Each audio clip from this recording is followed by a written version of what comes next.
points away, and he would be going into the second leg only down a goal. But now the situation has changed drastically. Yep. He's going to have to be more aggressive. And Dosari is one of the hardest players to chase against. He's just such a calm player in many different circumstances and situations, and then tactically he will find that space in behind. Rogue MSDossary, the current E-World Cup champion, and there was a large gap in the rankings between him and Tekkz, but the last time they faced each other, Dossary won, and will it be a rematch between Dossary and Tekkz in the Xbox final? This was back in London at the FUT Cup 2, which Dossary won. We last saw him in the FUT Cup 3 in Bucharest, but he lost the first knockout match to IX Danny. And both players, F2Tekkz and MSDossary, will welcome that matchup. I know Tekkz wants the rematch, and Dossary likes to be able to say that he's beating the best. So this would be prime time FIFA entertainment if we get them in the console final on the Xbox side. But I'm not here to write off Royal. We've still got another leg to play. He just needs to make sure that he gets on the board and gets on the board early, because having to play catch-up versus MSDossary is a challenge that most men are not able to succeed with.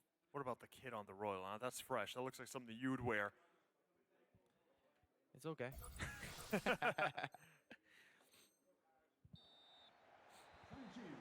Here we go. Second leg, the Royal, MSDossary. Two players from Saudi Arabia who have trained together, who know each other very well, both looking for the same objective. At the end of this rainbow that lands in Atlanta, Georgia, there is $50,000 for the cross-console winner. Both players want a piece of that.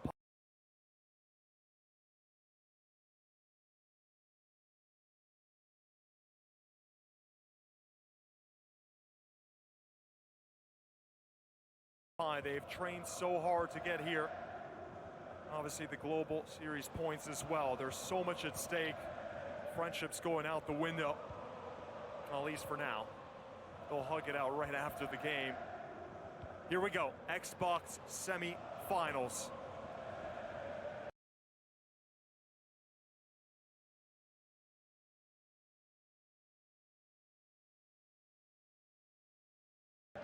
Two-goal advantage for Rogue MSDossary, who beat the Royal 3-1 on aggregate in the first round. MSDossary in the, I think that's dark blue. Looks dark blue. Going from left to right, or right to left. Got my directions. I need to take a breather. All right then, Rogue MSDossary now on the ball, looking to build up slowly. So talk to us about the tactical changes that we'll see now from this player. Is he going to drop back right away, or will we see that maybe in the second leg of this game? I'm expecting the Royal to start getting a little more aggressive sooner than later.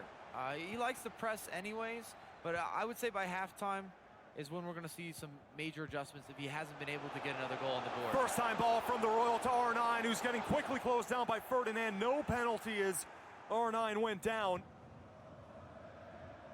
Dossary back on the ball. And we're seeing Rio show up big time for MSDossary as well as F2Tekkz. Oh, the run was being made there by R9 to try to get by the final defender Ferdinand, but just keeping it simple on the ground. We haven't seen that many crosses in this game. Yellow Tornado cross has not been part of the meta from what we've seen over these two legs. There's the cross though to the back post. Just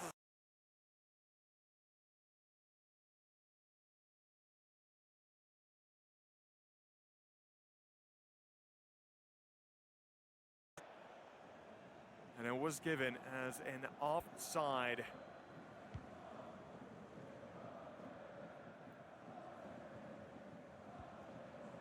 You can tell that the Royals committing bodies to the attack as well.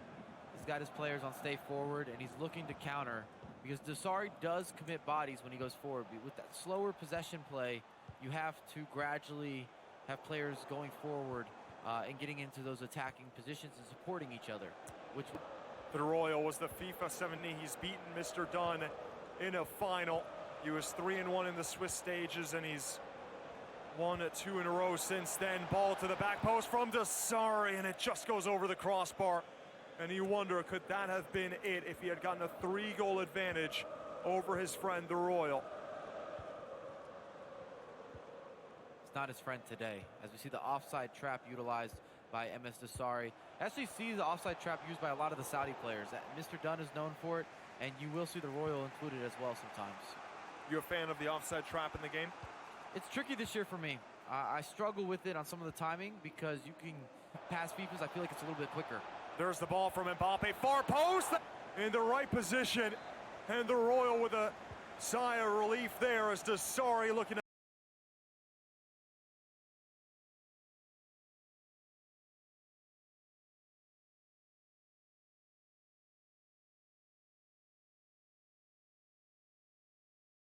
amount on the pressure, another ball. First time effort from Ramos, what a goal that would have been. And De Gea comes back up big yet again, just parrying that ball wide. And agenda from MSDossary in this game. We've seen a lot of wing play and plenty of crosses. I think that's his 4th cross that he's connected with now. 4 men forward now for the Royal. Mbappe to him back to Mbappe. That one's gone into the top corner. Game on. We've got a game on our hands. It's 3-2 the lead now from Dossary. And he doesn't elect to celebrate against his compatriot. Mbappe says sorry. And this, a great finish into the top corner, beating the goalkeeper. This is a case of movement there from Van der Sar, going the wrong way. It's a quality read from Royal. He's got 5 guys in the box, which makes it difficult for MSDossary to defend. Which option do you take away? Which option do you leave open? And you got to think back now and say, is that goal from the first leg, 93rd minute, that volley, that moment of the spectacular, is it going to cost him? Is it going to come into play here? 32nd minute, it's only 1 goal now that the Royal has to make up to send this one to extra time, but Dossary does so well under pressure. Some trickery there from Mbappe. There's a shot and the instant answer from Rogue MSDossary, and it's the icon item of Ronaldo, who sends it back to a 2-goal advantage in the Xbox semi-final. It's all about that trickery to set up Ronaldo, the fake shot, and cool as you like. And it's another one of those situations where you see the mind game. Hammering the wings, and he cuts inside with the scoop turn, finds R9, R9 turns, finishes, top corner, the best corner, 5-star weak foot, not an issue, not a liability. But it's all about the Royal thinking that he's seen that twice. He's seen that 3 times in this match already. And Dossary being able to make that adjustment. And he's back 4-2 on aggregate, 35th minute. It's Saudi Arabian drama at its finest. The Royal and MSDossary.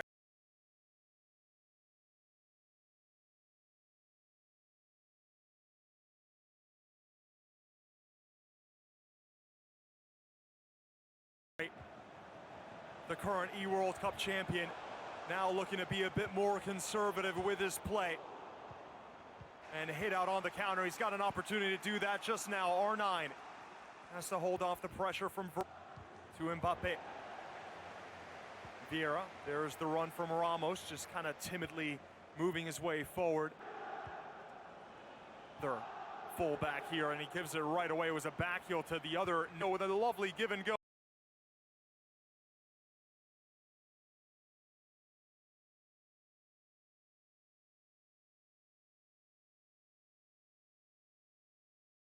Here now, Neymar, and he lets that one get away from a little slip of the finger from the Royal, and he can't believe that he gave a golden opportunity away just like that. Breaks. As Dossary has a lot of space to work with here.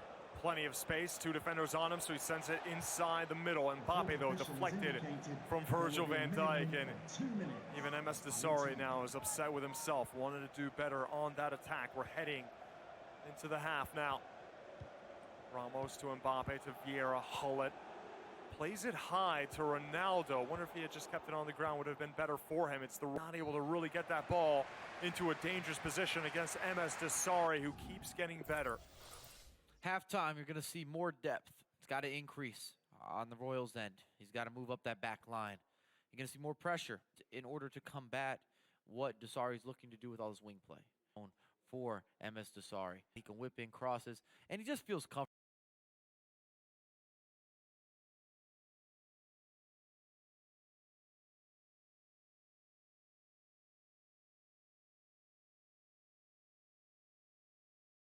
comfortable. Every time he gets out wide, he's winning those. The top 3 super subs, do you think? Rank them right now, off the fence. Fabio's going to be a special substitute. He's been used by a lot of these players, but not really often from the first minute. We've seen Pelé as well used, the Brazilian. Bring in Conte, get rid of Vieira, maybe bring in Modric. Get you another attacking player in the center mid position. Someone that can wiggle, someone that can work, somebody that you have to respect. Xbox semifinal here in Atlanta, Georgia, where the FUT19 Champions Cup. So much at stake. Prize money, Global Series points, and of course all the bragging rights for these players that put so much work in. There are the stepovers from Ronaldo, trying to replicate what he used to do back in the 90s and 2000s. Kevin De Bruyne has come in, the Ballon d'Or winner of Real Madrid. Big Virgil van Dijk, best center back in the Premier League. Opinion, get over it. Neymar.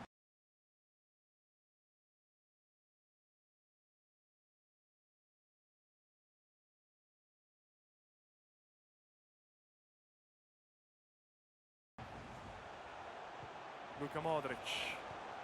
Bit of space from Neymar, and can he squeeze something in? It was a good tackle there, or rather standing challenge from Marcelo. And that's such quality defending to cut that back. And MSDossary stays home, anticipates that his choice is to cut back. And who's outthinking who?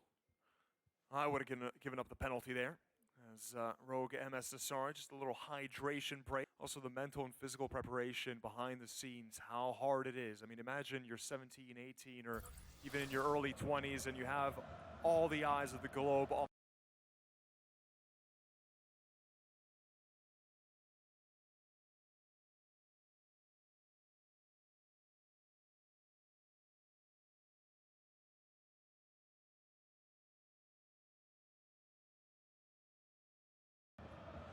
A lot of pressure into your life if you win one of these. I mean, it's a lot of money, and obviously by one of the biggest teams in the.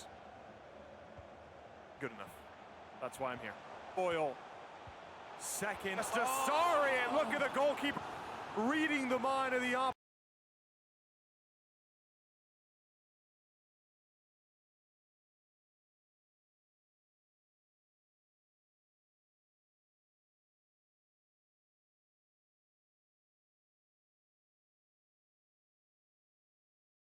Shocked that the Royal doesn't slot that home. Dossary went a little bit early, in my opinion, at home. A lot of space to work with. Seeing Chuboy, everyone thought it was a goal. Dossary went just a tad bit early. Vieira, how good is he at winning those balls back? If you're looking to make an investment in that one, which, Mike, you've said that's one with the 3 cams you make, and Vieira and Hullet, those are the 2.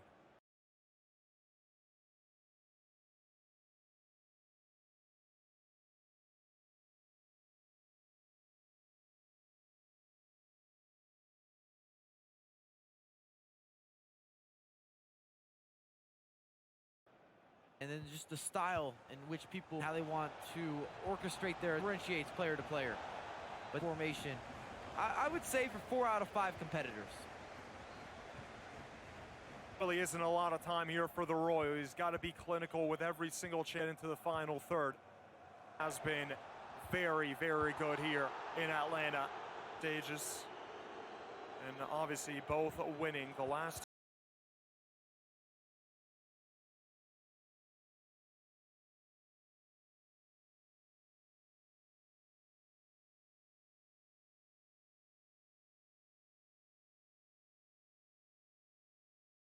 Who will face Tekkz? We've seen Dossary in the past, not too long ago. Will he face him again here?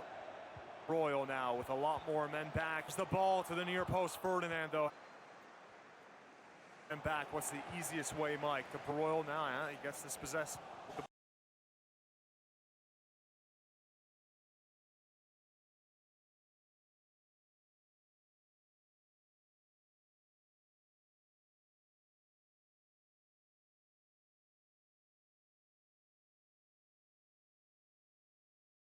Ball in. There's no easy when your opposition has position. That's the best way. Whether that initial space and you cut back, or through some tiki-taka, some pass and move, and you wait for players to check back, take in space. cross that's whipped into that near post, but right to Van der Sar. The Royal was just hoping that he can get one of those runs and flick on goal, but it's sent ahead of everyone.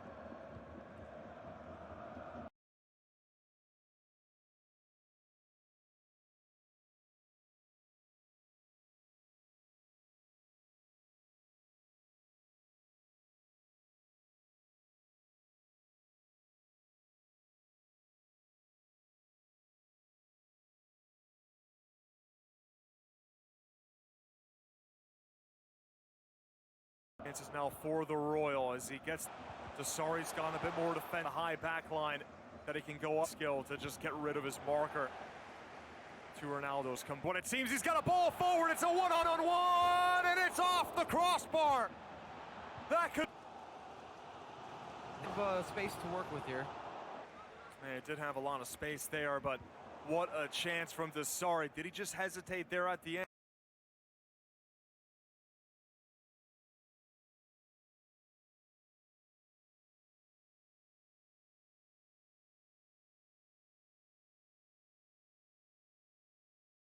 And here, so many men forward for the Royal. Oh, that looked like a touch from Van der Sar, and nothing. Wild scenes here in the final seconds of the Xbox semifinal. Perhaps as it's whipped or just gets pushed.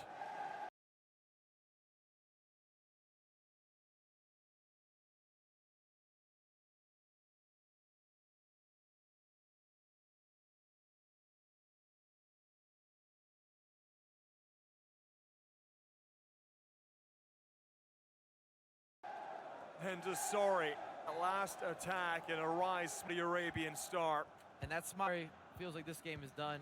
A 2-goal spread. He's running down the sidelines. He's had opportunities on. Aldrich teed him up. Unless something.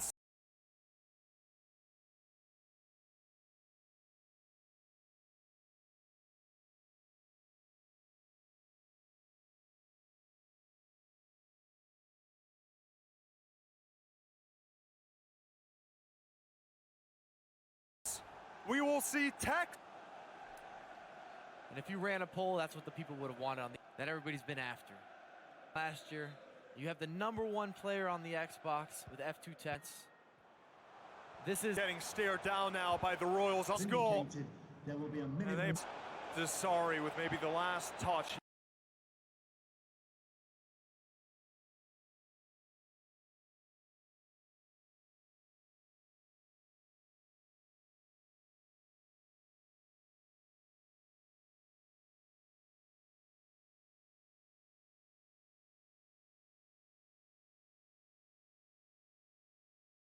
He will face F final.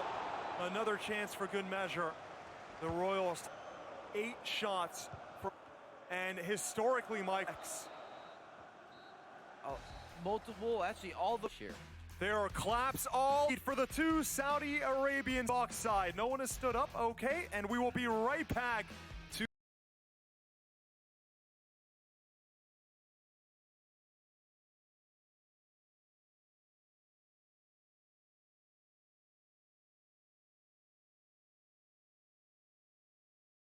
It's going to be Dasari in the Xbox Final.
Visit shop.eleague.com and use discount code ELFIFA to receive 20% off select merchandise now through, well, the end of the day, Sunday, today. There you have it. Once again, go to shop.eleague.com. Some pretty awesome merchandise there if you want to support E-League and this great tournament. It's been a fun time here. But now we have the PlayStation 4 Finals all set. Joining us once again on the desk, fresh from the Boost Mobile caster desk, it's Mike Bell. How you doing, buddy? Oh, thanks for having me back, man. I appreciate it. Pleasure to have you here. You know, I mean, couldn't keep you away if we tried. And then we got my boys. This is true. This is true. He built me up to tear me down. He's like, oh, welcome back, by the way. I've welcome back too many times. If there's one thing I know how to do, is just tear you, set you up, tear you down like a really bad game of Jenga. And then we got Chu and Alan. Chu, this is a great matchup. I'm really excited for this one, bud. Yeah, I am too, because I think you were saying that it's like this is probably the first time that they have. The first time they have matched up. Yeah, Nicolas was mentioning that he really doesn't know much about Tuga, so this is gonna be a very interesting matchup because, like, if you don't have familiarity with the playstyle of your opponent, you don't know, if your playstyle is gonna work, if you're gonna have to make some adjustments, stuff like that. Yeah, kind of a wild card here. Exactly, and we're kind of debating. I mean, we will probably get to the predictions later, but I wonder if Tuga has what it takes to overpower Nicolas, because again, you got to put pressure on him, but Tuga has a very patient style of play, so we'll see what happens. I'm not sure if I would use the word overpower, but it could work in Tuga's advantage that Nicolas, there's a lot of information out there about him. We see him at every single tournament. You can review his gameplay, and there's not so much about Tuga, and that could be one of the biggest advantages he has in this matchup, is that you can do that research. You could take some additional time, and at the end of the day, I mean, everybody can watch, and it doesn't mean it's going to be that easy to adjust. It's kind of like the Mike Tyson saying, everybody has a plan until you get punched in the face. It could be very similar. Everyone has a plan until you get a tornado to the face. There you go. There we go. Exactly. Well, you saw it right there. Boy. I was going to touch on it. 1,500 points on the line for first place. So this matchup, very important here. And for Tuga, that'll actually jettison him up quite a few ranks. And then for Nicolas, that will add on to that already substantial lead that he has in that first place position now. And that's what I wanted to make a point on. So these points really don't matter as much for Nicolas as they do for Tuga. He's currently 26 in the Global Series rankings. So if he were to be able to pull this victory off, he'll gain 1,500, and that will help him for seeding, maybe even find himself in the FIFA E-World Cup. Yeah, I tell you, it has been quite the road, though, for both of these players here. And we got Tuga, who has had quite the journey, right, having to take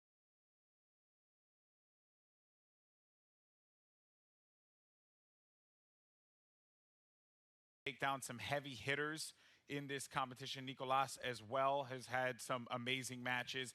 First, let's take a look at Nicolas's road to the finals. How did we get to this point in time? Because in the Swiss stages, he was looking pretty solid, Chu, and I would have to say he was crushing it. Yeah, he was crushing it. I mean, the group stage is it's like breakfast to Nicolas. I mean, it's like, give me the main course. I'm trying to get to that final on the PlayStation.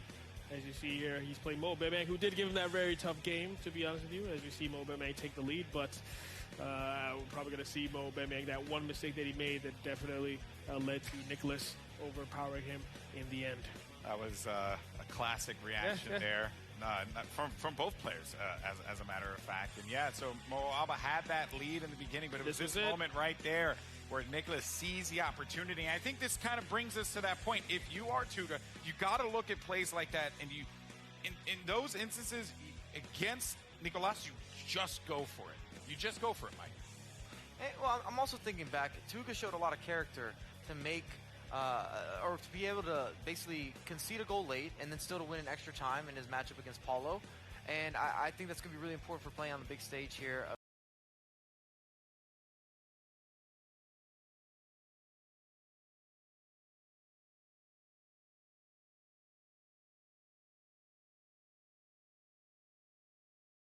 Against Nicolas, he already had that warning sign. He got through that. And if he gets a lead against Nicolas, I expect him to be able to kill it off. Or at least be a little more focused on killing it off. It's easier said than done to get a lead against Nicolas, but I was just thinking back on some of the matches we've seen with Tuga. Well, speaking of the matches we've seen,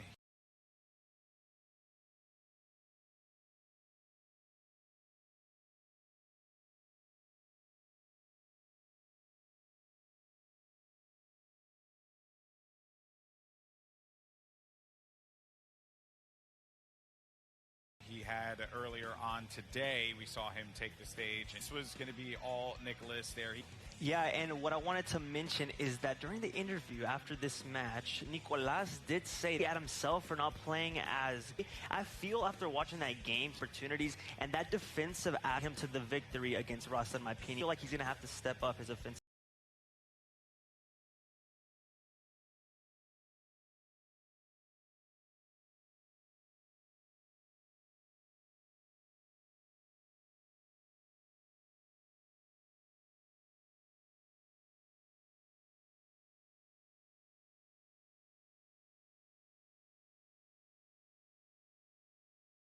Game. Be the best players in the esports scene, and that's important. If you talk to Tekkz, what do I need to improve on? It's never about being happy about just that day and that one game I wasn't that good, or those couple chances. You become a champion when you're losing is learning. It's a big part of the game. No matter what, you just learn and improve and see how.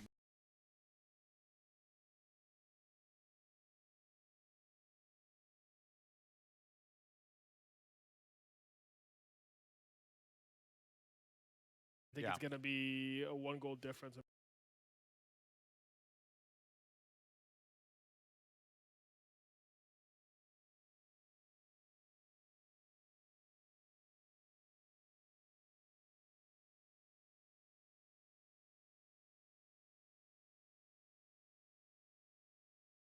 Brazilian player here, low-ranked young man, big moment situation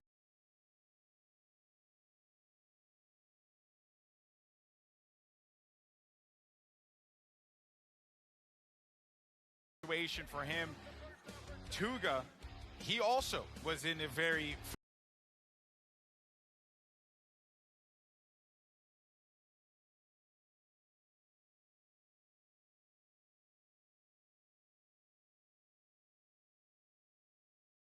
familiar territory here. Semifinals, I believe he's been in this spot before, has not been able to get past that point, and now here he is, Alan, in the grand final.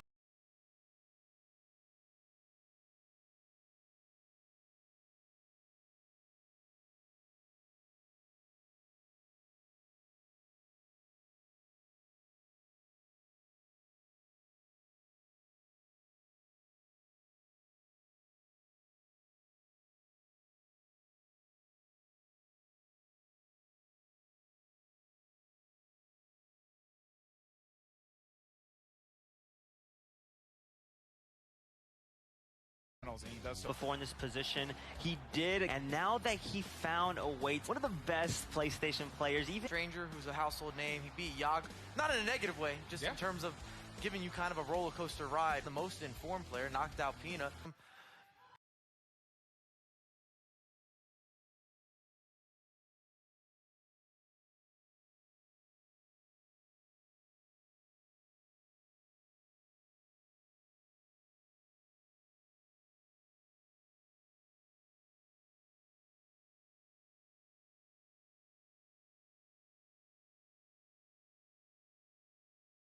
Maybe frustrate him a little bit. Why not, right? Just go for what else really do you have to lose for Nicolas? He has been the odds-on here in Atlanta all the way to this point. That man is not going to be feeling. And then, in order to be the man, you got to be sets the stage for this.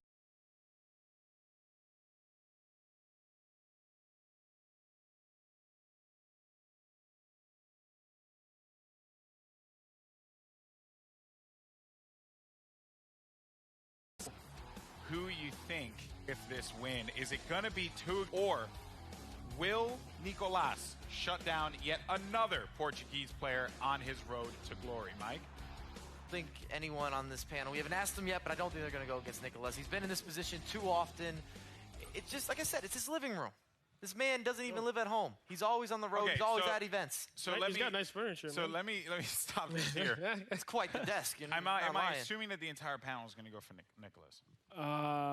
Correct. Then my question is, what does Tuga do to win this game if he can. Tuga is going to need to step up his game, play the best FIFA that he has played ever in his life, honestly. He's going to have to take advantage of every opportunity he gets because he doesn't want that to come back and bite him. And, of course, against Nicolas, when his attack is flowing, you're going to have to put some solid pressure on him, some great defensive, aspects in your game. So definitely, I feel like the most important thing that Tuga can do is just play relaxed, play like it's just any other game, although he's coming up against one of the best players. Yeah. Just have that mindset. I've got this. It's the 3 Fs. This is going to be the key for Tuba. He's got to be able to finish. He's got to be able to frustrate. And he's got to be able to control the flow, like beat Nicolas, or wants to compete against Nicolas and really put him under pressure. I think he's definitely got to make Nicolas uncomfortable. Press, go 4-4-2, 4-2-2. I think those are the formations to go with at the start. And then press on from there. All right, so we got the predictions in there, but there's still one more thing to do before get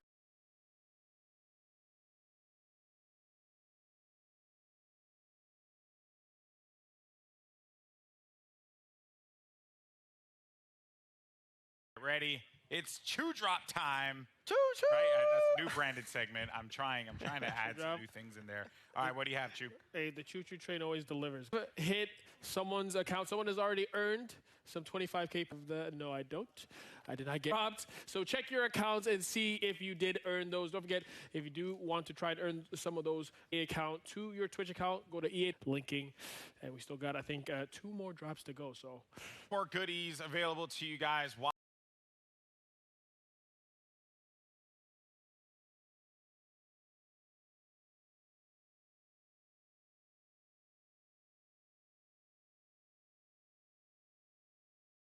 Watching at home, but it's time now for our finals for place through it. Then Dan Gaskin and Gentlemen, we're over here in the Boost Mobile casting desk. We're sort of like the version of The Office. I don't know which one you like better. I like them both. A little British, a little American. I don't know. Yeah, we combine well. We're like a good pudding. That's what we are, me and you, Scott. But what a final we have here on our hands. Nicolas, who has been dominating time now against the underdog in this final. If I'm honest, I'm going to call him that to leap up the leaderboards from 26th is where he currently resides. He can jump up to about top 5 if he were to get a win here, Scott.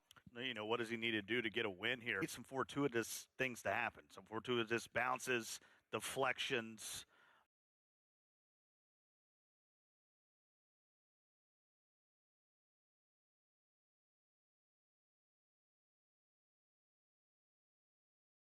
And game.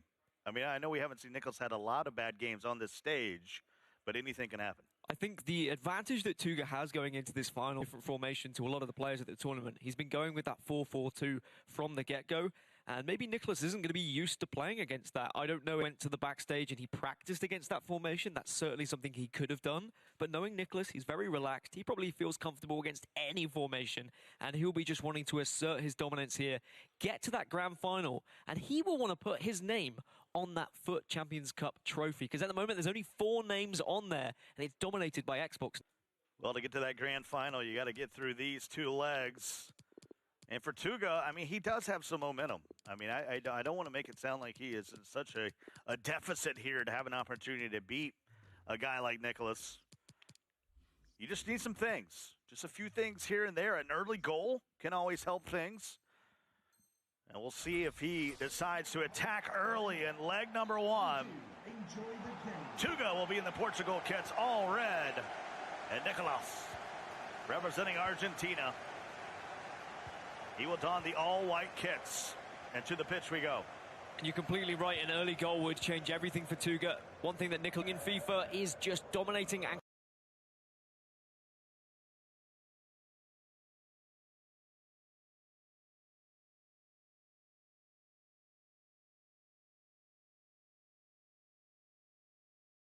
game plan, that's when you're going to find success.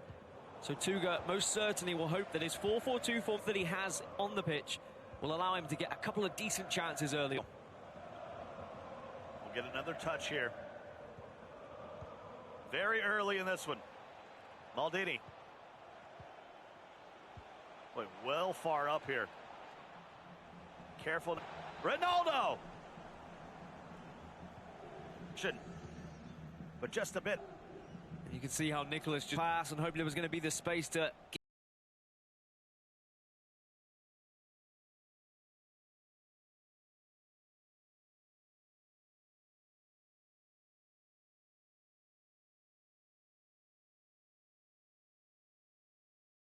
get the shot away and let rip.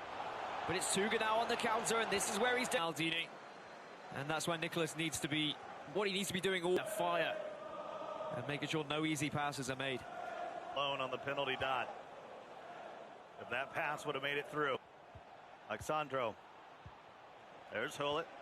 Vieira with a touch to Ronaldo. Back to Ronaldo. Those! And it'll just be a goal kick. The things after a short break, I feel. Timing that one yellow. Even if he'd hit it green, though, I think the keeper movement from Tuga was good enough. As Tuga streams forward once again. Of course, this is his best tournament to date, reaching the console. He fell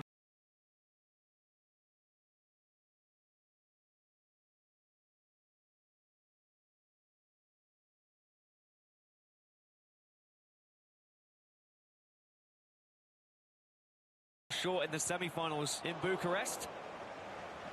And what on earth is Noah doing there?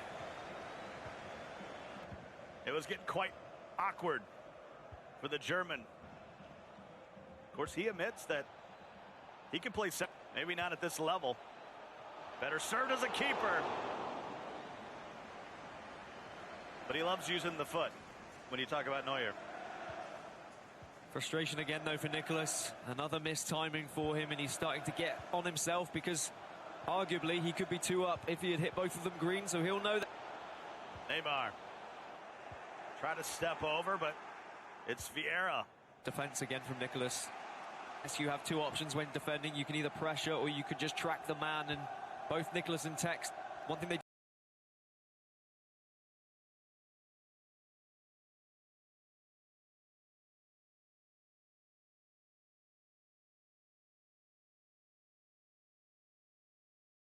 do very well is they switch between both of those options.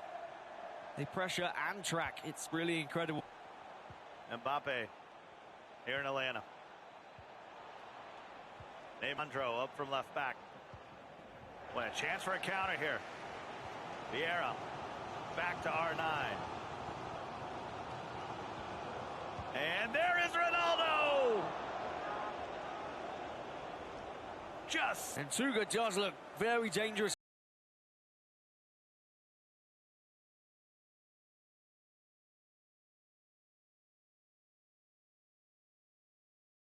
On the counter-attack, Nicolas needs to be well aware that if he makes any sort of pass, to immediately retreat to stop the onslaught of Tuga. But a bit of space on the right wing here. It seems to be Nicolas's choice of attack. Maybe he's noticed a vulnerability on the left-hand side of Marcelo. When you got double Ronaldo, Neymar, and Mbappe all coming forward at the same time on a counter, it's dangerous to say the least. Neymar. All the way back to Vieira. Somehow finds its way to Cancelo.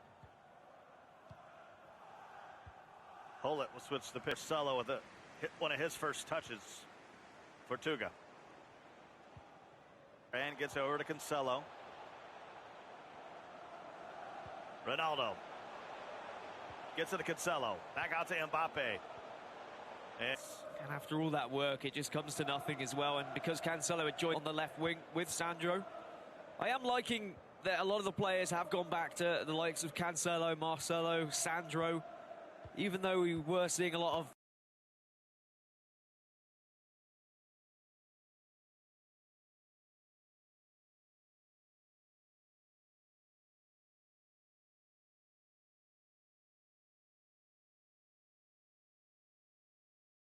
Ramos and Varane being shifted right and left because of the back post headers. They can actually stop those El Tornadoes from get the right defender, and they pressure enough, vulnerable to it. So it's been good to see a couple of changes and how it's developed as these tournaments have gone on. Mbappe, who tried an extra touch. Somehow Hullet keeps it into the track back. Bit of an overlap here. And I think that's why he tracked back, to make sure he did. He's been a little bit sloppy.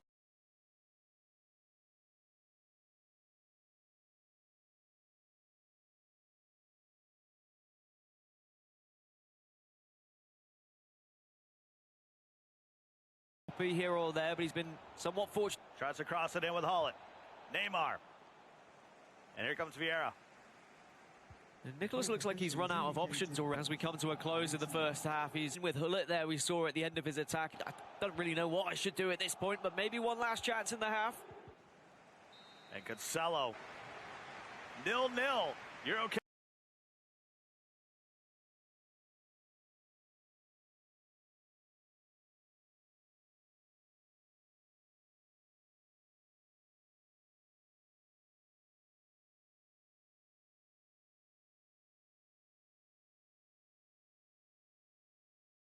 Okay with this. You know you'd like to have one. Sense of effort matching the defensive prowess of Nicholas. tuga has only conceded, whereas for Nicholas, he's only conceded 16 from 6 games. Wow.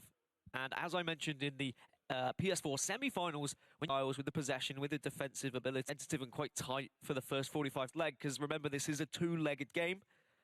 And then it opens up in the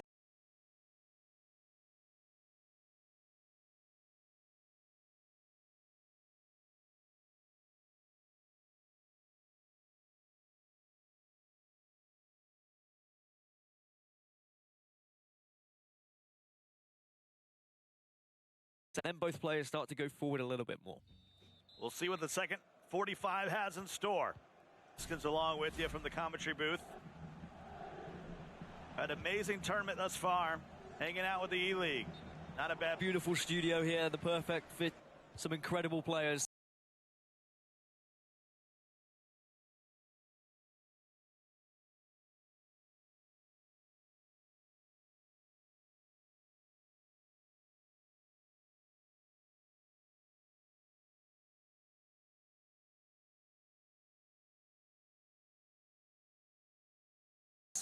And Nicholas, even though he hasn't offered too much going forward, I think he'd be more than happy with a very calm and sensible display. I do say Nicholas is an incredible area on the offense as well. Couple touches by his counterpart.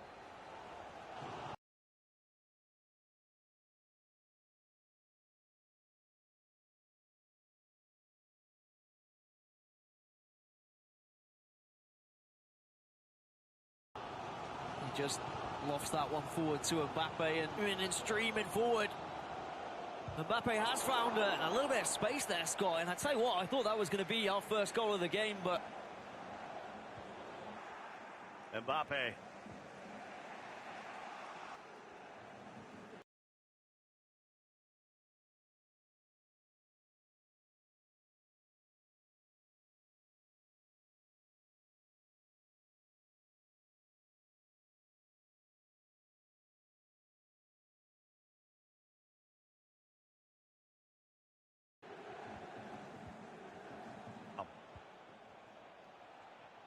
Back to Luka, award winner from last year. Tremendous seasons. And here's a cross, easily Really knowing what to do when he gets the ball on the left hand. Not going to be able to dance into the area like you would if it was your likes of Nura cross, but...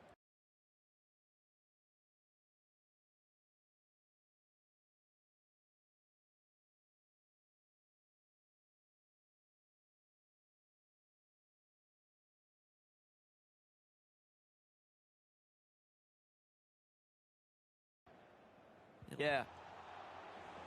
Nice through ball just outside the 18. Ronaldo will take it in. Donning that number 10 kit. And that'll pull it. It's the 4-4-2 in full effect now. Plenty of room on the right-hand side for Mbappe. Been forced backwards, but again, he's found possession stuff.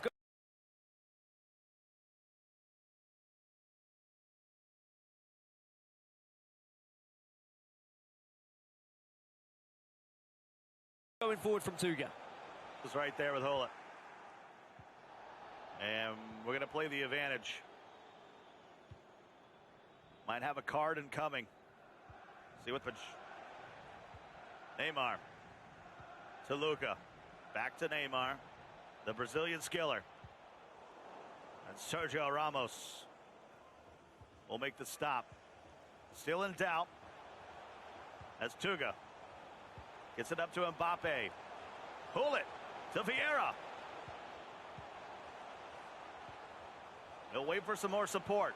Ronaldo with some space. A one-time first-timer from R9. but turned away. Yeah, amazing goalkeeper movement there from Nicolas, really recognizing where the play was heading.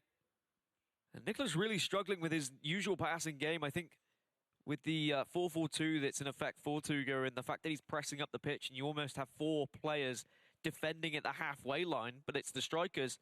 Nicolas is forced to play like lofted through balls to his right wing, to his left wing, just dinking. But then it's what he does from there. He's kind of got a little bit lost on the wings, hasn't been trying croquettes or any sort of heel to heels to beat those men. Instead, he's just been trying to cross it into the box, and it hasn't worked out too well thus far, but I know Nicolas, and I know what an incredible player he is. I'm sure he'll be switching things up when he notices. Defended at the top of the 18, Messi. Back to Luka. But Varane with a bit more physicality. We'll keep it on this half for Tuga. Neymar. Beautiful pass to Messi. Poland's got space. He'll go wide. Pele. Messi. Ronaldo!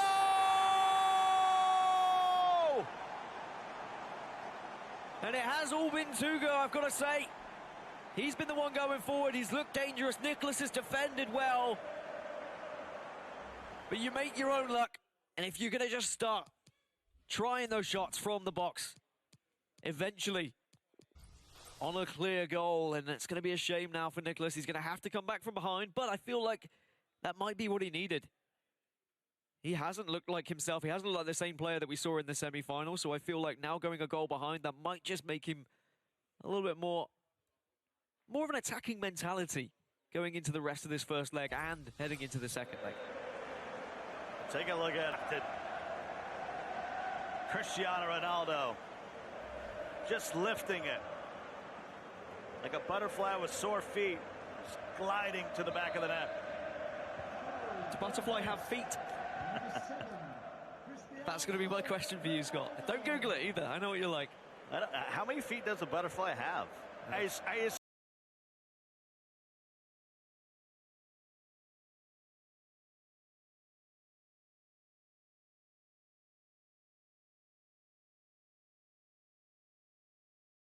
assume bugs actually, we're talking about legs.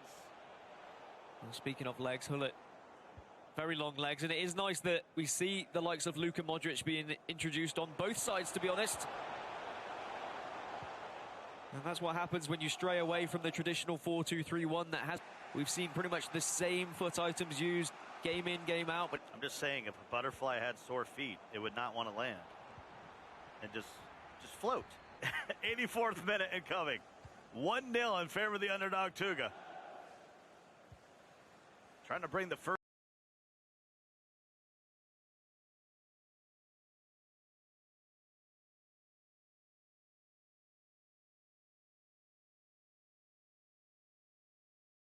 First cup. Oh, with a beautiful lofted through ball to Neymar. Just a couple Brazilians kicking it old school. Modric. Back and forth with Messi. Boy, he's looking to get another here before the 90. He's going to take as much time as he needs.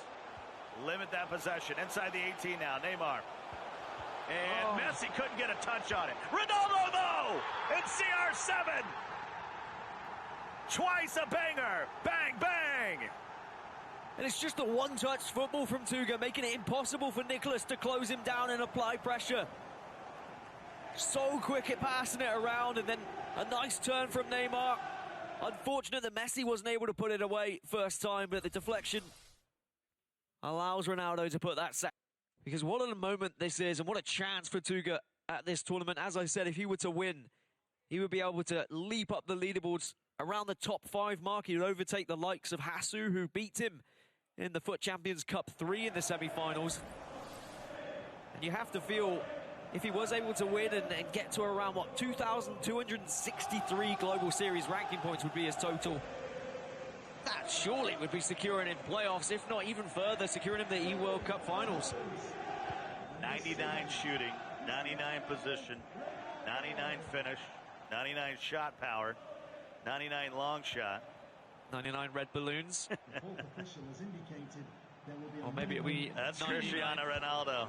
Oh, he's somehow snuck it in. In extra time. Wow, a stunner. And Underneath the keeper by Ronaldo to bring us within one. I know that Nicolas's trademark is just to apologize after every goal, but he's got that one out of absolutely nowhere. Has done very little in this game, but that is a lifeline that he desperately needed. But that's what champions do. They get goals when you least expect it. As soon as tuga was probably feeling comfortable, thought he had this first leg all wrapped up and in the bag, Nicolas denies the clean sheet. Well, that's why you got to play all the way through that final whistle. So let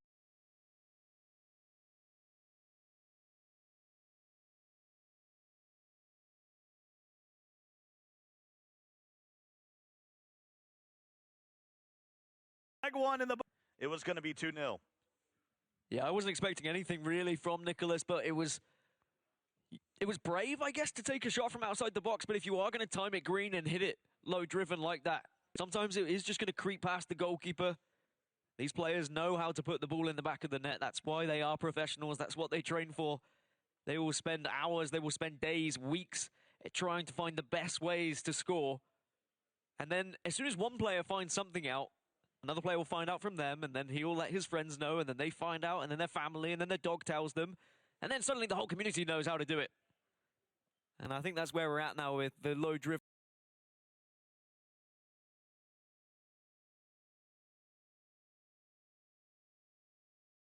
On the outside, especially with Mbappe to CR7.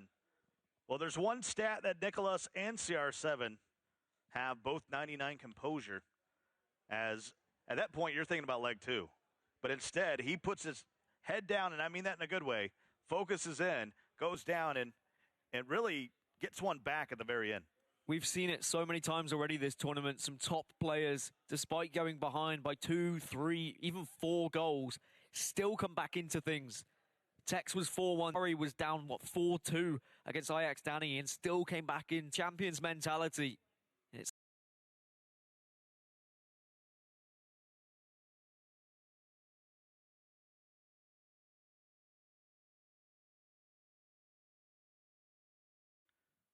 based on that performance, if anything,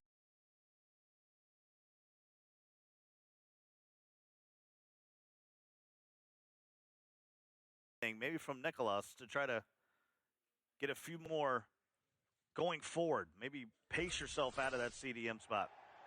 Well, we saw the coaches were able to have a word at the end of the first leg, and there might be a couple of tactics change, whether it's just width, depth, or even formation. Something needs to happen for Nicolas. Certainly in the semi-final, when Neto was going up against tuga, he switched things up to a 4-2-2 and found himself way more comfortable against the 4-4-2. So we'll see what happens for Nicolas here. Mbappe. What can't he do? Neymar. That Mbappe just plays, I mean, and the stats are fantastic. But for some reason, he plays beyond even what the stats say. Vieira. And I'm speaking of those ratings. Mbappe again. Will there be some foreshadowing? Nicolas says no. And Nicolas was just trying to break through the wall there in the opening stages of this game, hoping to actually just claw one back early on to make this far more easy. But tuga survives, and that might be the story of this second leg of, can he survive? Can he withstand the pressure that inevitably is going to be arriving from Nicolas, or can tuga apply some pressure of his own? He does like to try and kill off games. We saw that in the semi-final.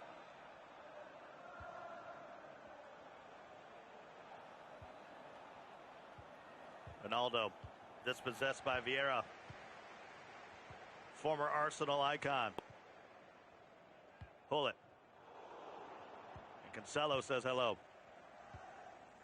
Nicolas looking for the equalizer. Bring us all level here on aggregate.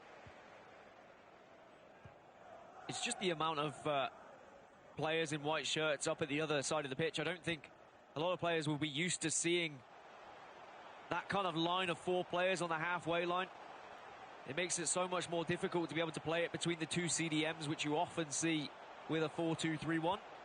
But they're slowly trickling up the pitch here, back and forth. Hold it. Boy, gets manhandled. You don't see that often. But Vieira, a little icon on icon. Collateral damage. Ronaldo now. Oh. Almost an amazing through ball, as he had Neymar cutting on the left wing. And you can see the formation has changed for Nicolas as well. Both Ronaldos in the centre up front, and Mbappe on the right, Neymar on the left. R9. And R9 can't do anything with it. But he's really trying to counteract that 4-4-2, and it looks like he's gone for the 4-2-2 or maybe a 4-4-2 of his own with those 2 wingers pushed up the pitch. Cancelo on the short corner. Mbappe. Try to get cheeky with a cross. Try to catch Nicolas off guard. Ronaldo will switch the pitch to Mbappe, and Cancelo will join the attack. Pull it. Gets it to Ronaldo. Beautiful through ball, but he's going to be a step off the pace. But those are the danger zones. Those are the worries for Nicolas, that if one of those is onside, if he does manage to finally get that through ball that he's been searching for, he could find a 2-goal cushion. Or as one of my producers said, a Tuga cushion.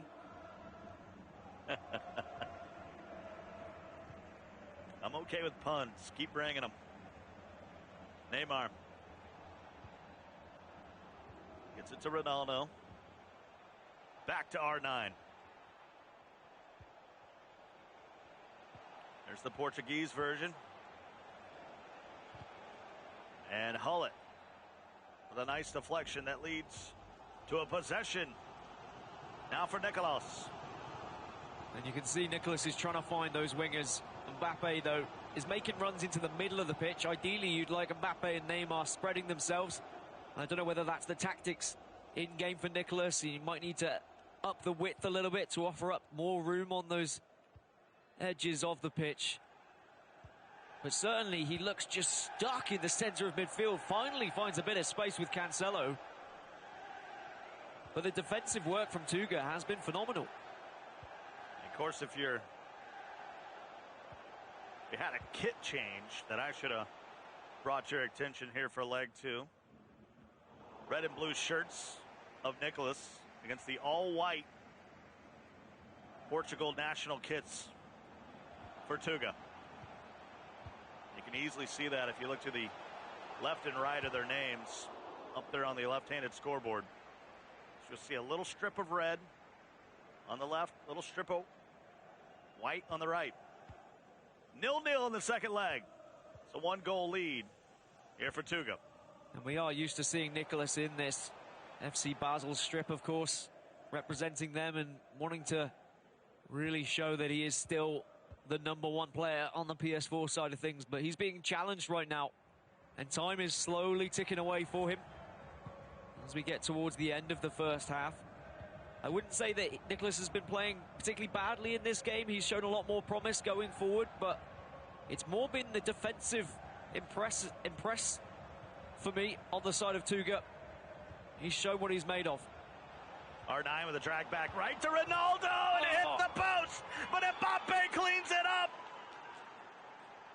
And Tuga goes up by 2 goals. Sorry, I can't get down on the pun. And maybe stick that flag on a pole and wave it high and very proud, because Tuga, we were talking about Cinderella stories when we had Pauloni at 380th, but I've got to say, I mean, 26th versus 1st, that's still a significant difference in the Global Series rankings.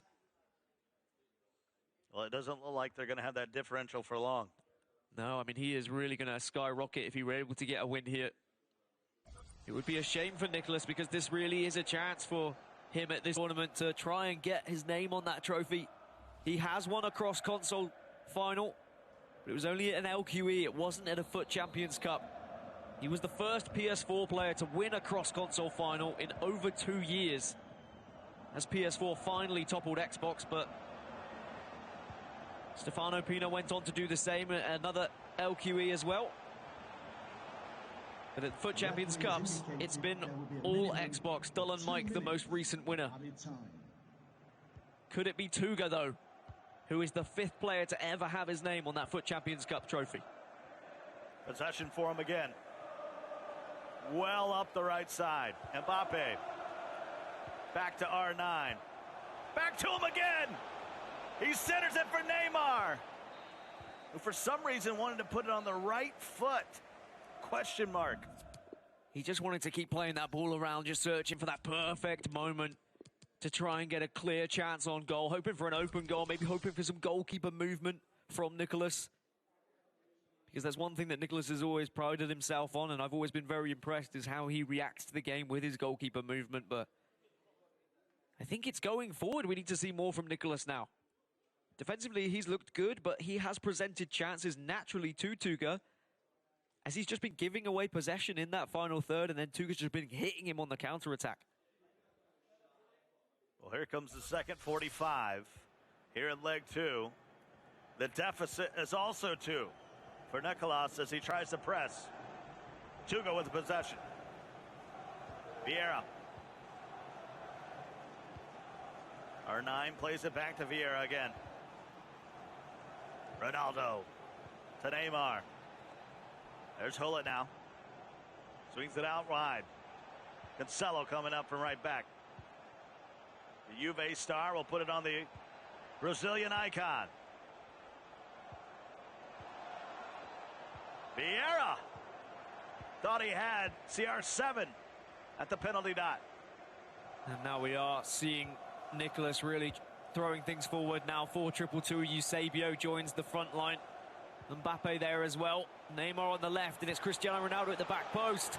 And the header finds the crossbar only. And Nicolas may be resorting to a lot of crosses now to try and get back into this game, it would seem. Luka will cross it in, and that just missed.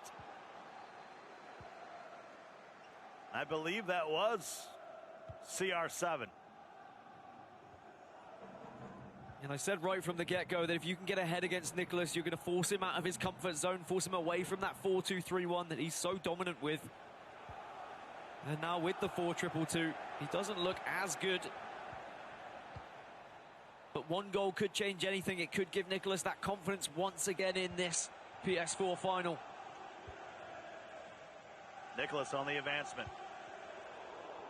Once again tracking back as Hullet. And Ronaldo seeing it. That's R9. The Brazilian icon perhaps has put this one out of reach. Still a long way to go. Not quite to the hour mark. But what a strike right here from R9. But I think you might be right. This could be out of reach now for Nicolas. Even at 1 goal behind, I'd say that he'd been struggling going forward, but maybe it's just going to force, and then we're going to scare, and we're going to produce the Nicolas that we're used to seeing. Mike LaBelle was saying that Mo Aubameyang took Nicolas right down to a very close affair, and it brought the best out of Nicolas. Maybe he's going to erupt here and really show what he's made of in these final 30 minutes, because he needs to, otherwise his tournament's going to be over. Neymar. Next couple step overs, low ball roll.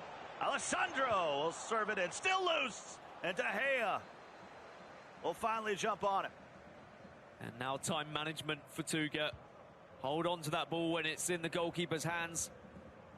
Hold it at your feet when you're on the wing as well. Just keep the ball away from your opponent. We heard from Tekkz during his semi-final.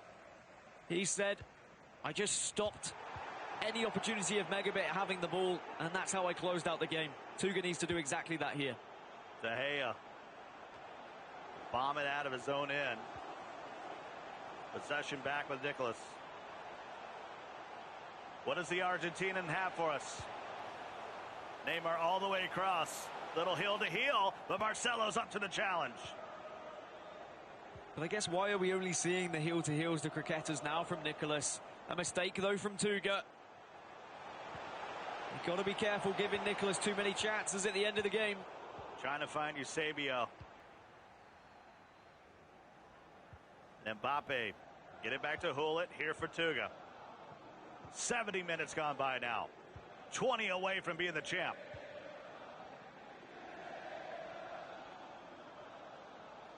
And he's fine to take his time. Vieira finds himself way up the pitch. Neymar now. We'll get it to, and that's it. That'll do it. R9 has put Tuga up 5-1 on aggregate. 3-0 over Nicolas, and a final. What the what? I mean, we always say that Nicolas almost seems like he's playing a game of chess. Well, that's game, set, and match for Tuga. Securing himself 1,500 Global Series points, pushing him all the way up to around 4th place, I believe. It's absolutely incredible that he's managed to do that. What a moment for him.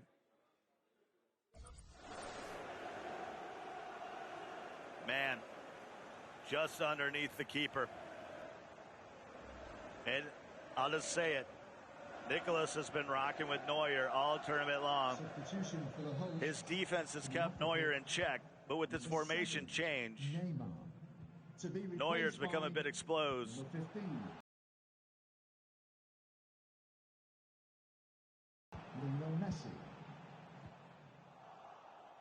And we often do see jumps in Global Series rankings. So often we see players rise through the ranks. But to see someone jump from 26th to 4th, a whole 22 places up the leaderboards, that shows what one good tournament can do for you. And to be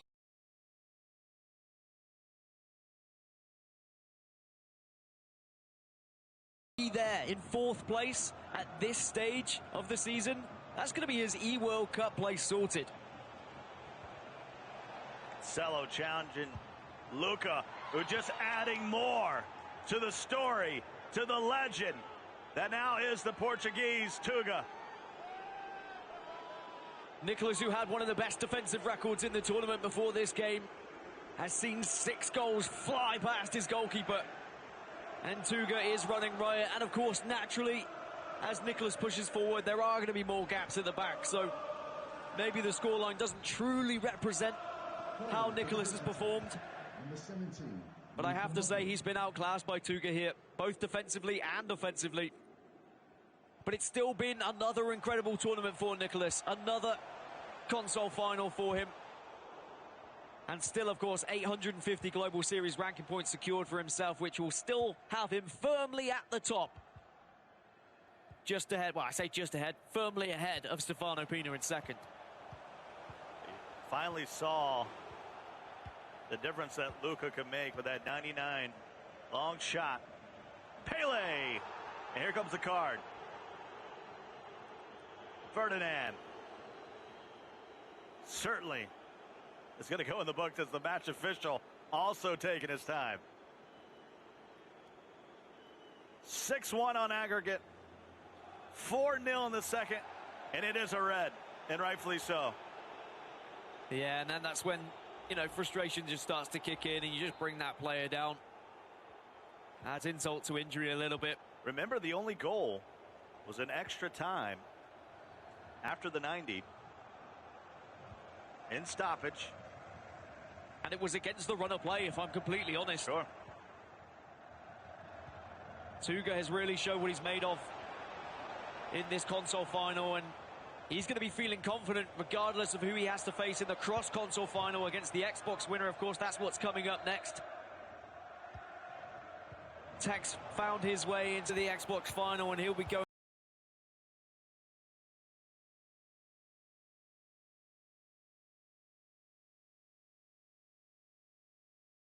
up as well, Scott. I think you've done a fantastic job, as Tuga has done here. Nicolas looking for a mere consolation goal at this point, and he's not even able to find that because Tuga still switched on, still moving the goalkeeper. Absolute focus to the very end from him. He's your deserved PS4 winner. And what a tournament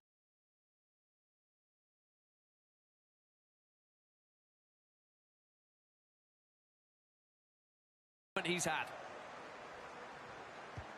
By the way, The game was a little easier on Sega Genesis back in the day. And that'll do it. Tuga is your PlayStation 4 champ here in Atlanta. In the FUT Champions Cup, February. Portugal is clear.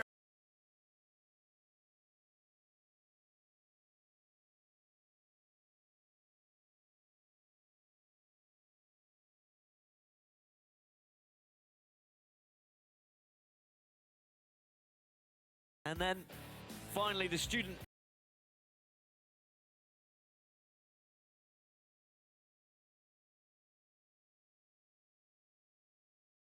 has now become the master. Well, Tuga's going to be in the grand final representing the PlayStation 4. Who's going to represent Xbox? Come on back to find out.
And the Iceman has melted. Tuga on fire. It's going to send Nicolas home packing, but he will leave with those coveted points. Still, though, it's going to be Tuga, your PS4 champion. Now, I think the question is, who was in the zone? Well, I think it was Tuga, of course, presented by AutoZone. And let's look at the highlights here. Chu, want to get your thoughts on this one, man, because crazy, crazy game. Well, I remember before this game, you asked me what does Tuga need to do if he wants to beat Nicolas, Yes. and we said he either has to go 4-4-2 or 4-2-2, and he went with the 4-4-2, and he gave Nicolas too many things to worry about with those wingers, and he forced Nicolas to actually change formation to from 4-2-3-1 to 4-2-2, and you don't see that very often where you're forced Nicolas to change formation. So he stuck to a game plan that he came with at the start of the game, and it worked perfectly. Craziness, man. Really forcing Nicolas in an uncomfortable position, Alan. And you know something is wrong for Nicolas when he has to change formations. And I just applaud Tuga for that, for, you know, just coming with a game plan and just executing it against the top-class opponent like Nicolas. He did well in this game. He broke him down, Mike. Absolutely just tore him apart. And where...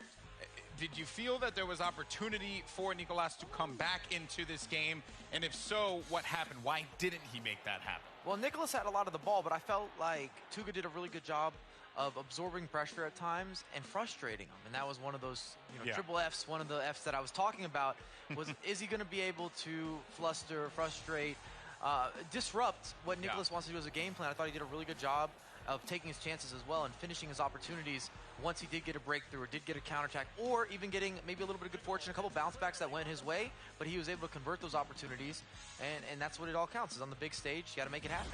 You know, I'm sure Nicolas not very happy with that. I mean, I'm certain he's not happy with that. He walked off, and you can see the frustration, but man, what a tournament he had here in Atlanta, Georgia. But there is the final total, and there you have it. Tuga will be going to the grand finals, where he will await the winner of our Xbox Finals. That's going to be coming up next. Now, before I send it over for our interview, I just want to say that everyone here on the desk said that Nicolas was not going to win. And then I said, well, what does Tuga have to do to win? And he does it because I believed in Tuga the entire time. Is that right? I had your back. There you go. I had Tuga's back, Yep. hence why I asked the question. I am, in fact, the true all-seeing eye of FIFA. But for now, it's time to go over to the Cheez-It Grooves Lounge because it's crunch time, and we got Tuga standing by with Kay. Well, we've actually got something to say to you to start it all off, Golden Boy. 1, 2, 3, vamos! Let's get talking about that game then. What a win for you. Did you ever expect such a big result over a player like Nicolas? No, I have never expected this, man. It was a 5-goal lead on the aggregates. Nicolas, for me, is one of the best players on PS4 side, so I never expected this. What point did you know that this game was going to be yours? Because it seemed you never lost focus, even though you did have the lead. Yeah, I tried to be focused all the game, tried to not concede any goal, but this is FIFA, it's hard to not concede goals. Nicolas is a great attacker, but I focused all the game, I tried to be patient and keep my mind in the game. Who is it that's cheering for you in the crowd today? Hey, it's my mother, it's always cheering for me. I have really appreciated that, and I really thank you for her. It's been great to see. So tell us, we're looking now at MSDossary against FUT. Do you have a preference on who you would rather face next? No, I don't have, because they are top 2 on the Xbox ranking this time. But I know that they are both great players. I never played against them, so let's see who I'll face. You also told me when I asked you about playing on the Xbox, you had a surprising answer for me. Yeah, the truth is I have never played Xbox, so I think it will be a really tough game on an Xbox side. I never played an Xbox controller. It will be my first time, so let's see what happens. You're confident going into it? Yeah, I'm really confident, although I never touched the Xbox controllers, but I need to keep focused to win that match. Thank you so much. Maybe we'll see you again up here, Tuga. Guys, back to you. Vamos, indeed. Right? I said that right? Oh. I like that variation. Vamos. As someone who says vamos quite often, I like that variation of vamos. Yeah. He said vamos. Yeah, you know when people say, you know, pros say that they've never touched the other controller, is that like a tactic, or you think like you actually believe them? I don't know. It could be capping over Tactic. there. I feel like once you play, video game stuff, you're familiar with certain controllers. You know, you see, the thing is, I actually used to compete at a very high level on PlayStation, and then I ended up having to make that transition over to Xbox many, many moons ago. And it was not easy. It actually took me a little while to adjust because the stick placement's very different. Yes. You're talking about analog sticks focused more in the middle, whereas Xbox have one of my preferred styles, which is stick on the higher end of the controller. So it is a different feeling. Also, you have to discuss the triggers and how those feel as well. There is a difference to it there. I believe Xbox. And I played last year on Xbox, and I made the change. So you this can agree? year. Yes, I can 100% agree. It's different. It takes time to get accustomed to the controller. So I'm very curious to see how he does on Xbox against Tekkz. Yeah, very true. Well, we'll see that later on. Either will be Tekkz or MSDossary. Oh, yeah. I'm getting too ahead. Let's not get ahead of ourselves here, Alan. Whoa. My bad. Just watch it. He hears you. Okay, so, Mike, I understand you want to draw some awesome pictures for us. Absolutely. I feel like we need to bring some additional exposure to this matchup between Nicolas and Tuga and what Tuga did well. So we're going to roll the clip here. And this is not Triple H. We're looking at the Triple F where I was talking about the flow, the finishing, and frustrating Nicolas. And then a big key for Tuga was his key passing and his key passes that allowed him to split the defense in some areas. So what you're going to see here on the freeze frame, actually extend it just a little bit farther. Go a little bit farther. There we go. Perfect. Money zone right here. So on screen, what you're seeing is a defender that is stepping, and you see Cristiano Ronaldo is going to make a run into space. In this position, you could always shoot with the original Ronaldo. He'd love that opportunity. But if you're going for a sure thing or you want to increase the efficiency, then you don't look for this dump off. And it's easier said than done. But because you see the manual defender there with the indicator, you know that there's going to be space opening up just behind Maldini as you see the play develop. There's Cristiano. Right place, right time. A bit unlucky that it hits the post, but he does get a rebound. And it all started from that precise pass that he was able to get in behind. And he had quite a few of these moments against Nicolas, and it allowed him to get the goals that were necessary. That's something we always were kind of playing devil's advocate. Is he going to be able to score enough to put Nicolas under pressure? And indeed he did, but that was kind of our argument here at the desk. Nicolas is known for his defense. Tuga's kind of known for also sitting back, absorbing some of the pressure and countering and being a very consistent player in that regard. But it's like, are we going to be sitting for a stalemate? Is this going to be one of those really, really low-scoring matches? And that's not what happened at all because he was able to counter and open up Nicolas. Yeah, I mean, Tuga was just a beast in that game, and he's going to send Nicolas home. Now we'll be awaiting the winner of our next match in the Grand Finals. And that matchup, it's going to be a good one. We have two juggernauts of the game. You got MSDossary and Tekkz. They're going to go toe-to-toe in our Xbox Finals. That'll be coming up after this.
Welcome back, everyone, to the ELEAGUE FUT Champions Cup February here in Atlanta, Georgia. Dan Gaskin joining us once again on the desk, GB along with Chu and Alan.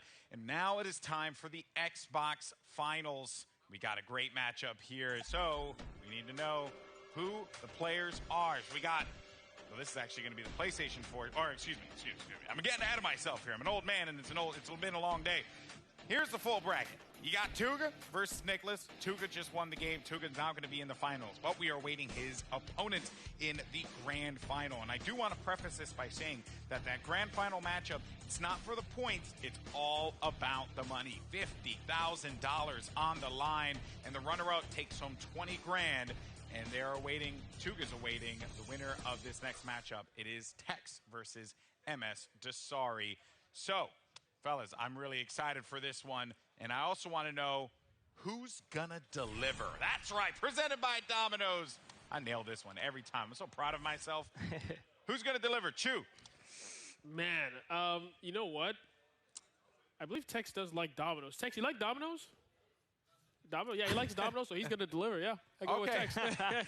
All right, so FUTEkkz enjoys a good pizza. All right, there you go. That's all right. See, and I had a brain fart. I don't know why when Tuga was making the interview. And oh yeah, you already said FUTEkkz is gonna win. Yeah, no. See, but I just had a brain fart. I just saw FUTEkkz walking by, and I just happened to think that he was already in the final. Because if you watch the stream from yesterday, day 2, my respects. I even said in the stream, my respects to Dossary. He just shows the mental aspect of a champion. He came back even when he was down. I love watching his gameplay because he's so solid in the defense and the attack, and just that confidence that he shows when he scores, just the water bottle, the sips. So I think in this one, I honestly think MSDossary is going to take it. You know, I think also, too, you just didn't want to get the death stare from Dossary. I was going to say. No, maybe Dossary can give us a good death stare. That's what I there's one.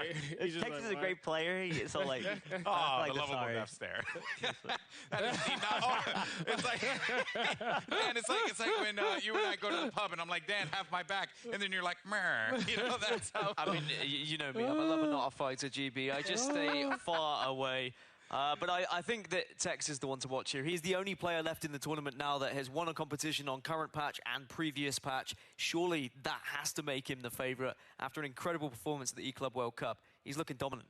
So do you think that Dossary, can he make this happen? Can he get this win? I mean, I know you're saying FUTEkkz here, but thoughts on Dossary, though? I mean, of course he can. He's the current E-World Cup champion. He definitely knows what to do in these situations. Last time these two faced, Dossary won 4-3 in London at the FUT Champions Cup #2. With how both of them have played today, I think either player could win. Fair enough, fair enough. Chu, your prediction? I said before, Domino's. I'll go with FUTEkkz.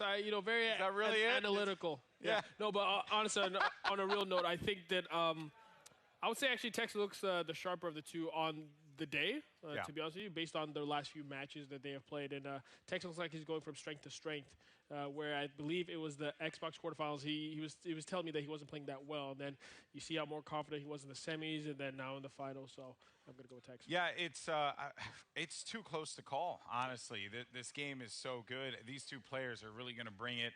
The #1 ranked and the #2 ranked. You couldn't have asked for a better matchup for an Xbox final, Alan. It doesn't get better than this. It's going to be an amazing spectacle. We have to keep in mind, I know FUTEkkz has an amazing resume as well, but we did see him go down in the previous matchup he had against MegaBit, and he did manage to come back. But I feel like Dossary just has that defensive aspect where if he's up, it's going to be a lot harder to come back. Yeah, well, you've heard it from the analysts.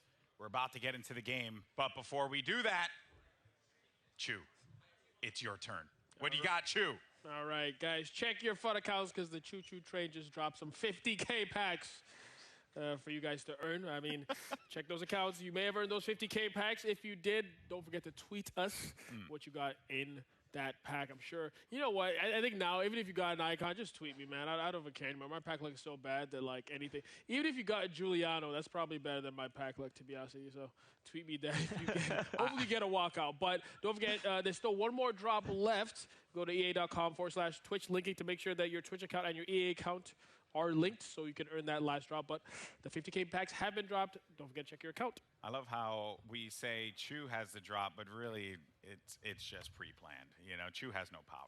What He's do you just the mean? one who delivers the messaging. Why would you just dispel the mystery that I have? I have to crush it. I have to end it right here. There's an actual choo-choo tray that appears in accounts. Oh, is that what happens? Can't you believe that okay. somehow? Yeah. No, Clearly, I'm a noob. Clearly, I don't know.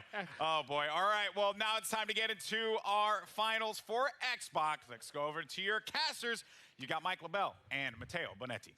Here we are at the Boost Mobile caster desk, and it is time for the Xbox final between Dasari and Tekkz. This is quite the matchup. Two gargantuans on the Xbox side. Mike, what can we expect from these two?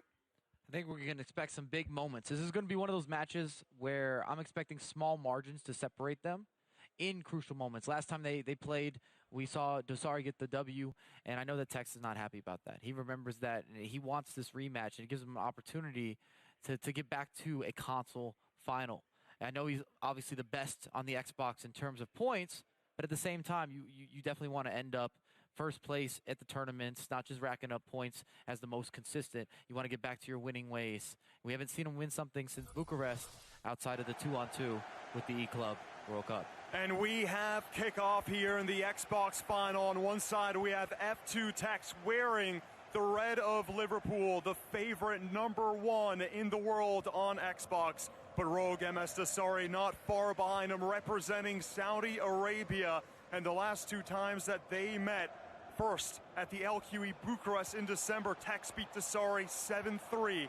And then at the Gfinity Major, it was the other way around. The first warning shot fired there from F2Tekkz, but it's dealt well by Dasari's defense.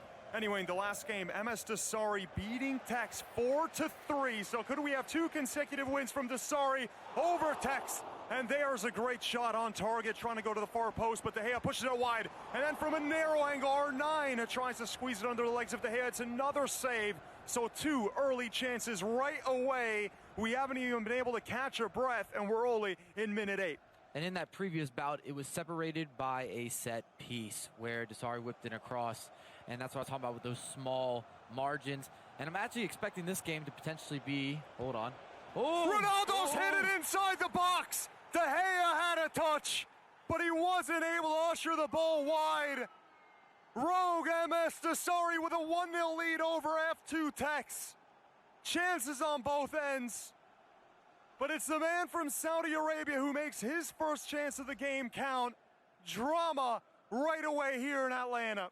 And this should make the matchup very open. We're not going to have a standstill. We're not going to be sitting back where one player or both players are trying to absorb that pressure and counterattack. I think we're going to be in store for a back-and-forth matchup here. And especially an early opening goal is crucial for seeing multiple goals on display today. The 17-year-old Donovan Hunt, a.k.a. F2Tekkz. He hasn't gotten further than the semifinal in the last 3 individual tournaments. He did win the Club World Cup when he partnered with Nicolas, and he is under pressure here. The El Tornado cross to the back post. And the goalkeeper, De Gea, off of his line and out of his box to clear away the danger. Needs to regroup. Tekkz has been down goals before in this tournament. He has bounced back every single time. 3-0 in the Swiss rounds. And he has beaten everyone since on the path to the Xbox final. Back heel from Ronaldo. Vieira inside the CR7. Ferdinand cuts it out. Now Hullet. Neymar, look at the pressure. And both these players love to attack via the wings, and whether that's whipping in crosses or cutting inside with skill moves or just traditional passes, they like to start their attacks out wide. So it might be the battle of who's going to be the best wing player. We talked about it before the start of the FUT 19 Champions Cup, that a rematch between MSDossary and Tekkz is what the people wanted all the way. Here's Hullet for Tekkz, finds Mbappe. Just trying to create room in the final third. Vieira to R9, edge of the box here. Can he find some space to whip the ball in? He's going around 2. Vieira spins it by another one. Neymar inside the box. Hullet reads it well. And MSDossary the other way. CR7 putting on the brakes. Very patient play there from F2Tekkz. He's already created 4 or 5 opportunities in this match. He might feel unlucky as well. De Gea got a hand on the Dasari finish. He might feel like he should be at least equal in this bout thus far. Great passing here from MSDossary, and Mbappe is trying to go across the box. He had CR7 making that streaking run at the far post, and it's read well by Tekkz. Now looking for that long ball over the top, but it does look like Ramos has the advantage there, a few steps ahead of Mbappe. Another impressive read there from Tekkz, scooting the goalkeeper. He knew that he made a mistake down the wing, and he's able to cover up the cross. Concentration on the faces of both F2Tekkz and Rogue MSDossary. And you talked about it, Mike. Current patch maybe favors Dossary in a lot of these matches, given his methodical passing style of play. Tekkz, though, with all the skill moves as we've seen in this tournament.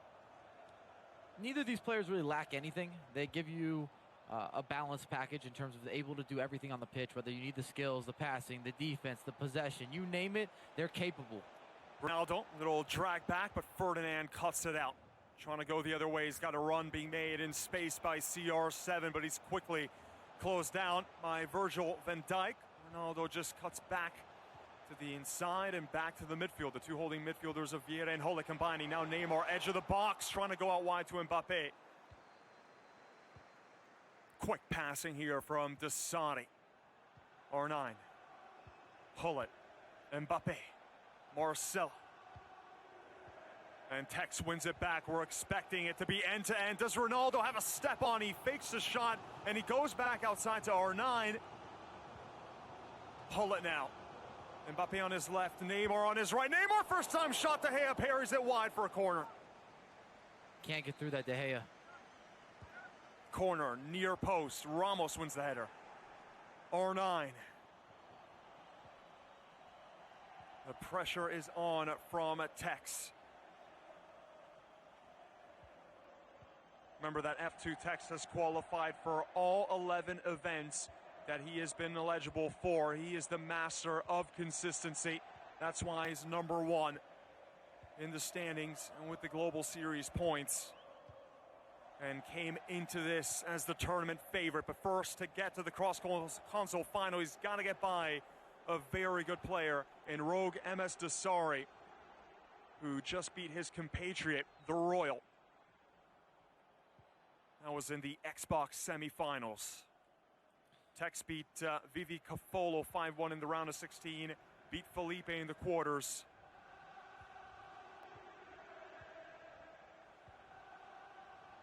Neymar to Hulle, now Dossary making his way into the final third, wearing the blue of Rogue. Neymar inside to Ronaldo, second chance is in, and he's got a 2-0 lead. And it's been called off because of an offside. What a tight call. Dossary was celebrating. And how surprised would you have been? 2-0 up against Xbox's #1. We've seen Tekkz go down 2-0 in his last game, and he came back in that one. Also, it would have been against the run of play. I would say that Tekkz has had more of the possession here. He's also had more of the chances. A lot of half chances, though. Not too many that have been clear-cut. But at the same time, Tekkz definitely deserves a goal in this. He doesn't deserve to go 1-0 down heading into halftime. But it is all about being clinical. And it's kind of funny, actually. This is the same path that Dossary took when he won the event at Gfinity earlier this year. Exact same route where he beat Royal in the semis, and then he also beat Tekkz into the finals before going into the cross console and crowning himself, technically. We're heading into the second half between Tekkz and Dossary. A slender 1-0 lead from the Saudi Arabian, who's just behind Tekkz in the standings. Whoever wins faces the Portuguese Tuga. Says that he's never played either one of these two players, and he says he's never held an Xbox controller. Is it mind games? Or is it truth? Here's a good chance from Tekkz. Far post, and he doesn't miss from there. It's the Team of the Year, CR7, and it's a low-driven shot going across goal. 1-1. Quality build-up, and he had to take this first time. If he took a touch, no doubt about it, he would have been tackled. The shot would have been blocked. Had to take it first time, and he does indeed, and he has the equalizer. 48th minute, and we're seeing another F2Tekkz comeback. We heard from Dan Gaskin before that Tekkz has won in both the patches that we've seen this year. Only 4 players have lifted the FUT Champions Cup trophy in history. And one of these looking to become a player who's done it 3 times. That's what's facing TekkZ. Neymar, first time shot. And it's just wide of the mark. Looking for the near post. Was he trying to get the goalkeeper to cheat to the other side? Absolutely. I was just going to say, the reason he shot near post there is because he figured that TekkZ was going to move the goalkeeper across the body. And that's that mind game that we're talking about with moving those goalkeepers.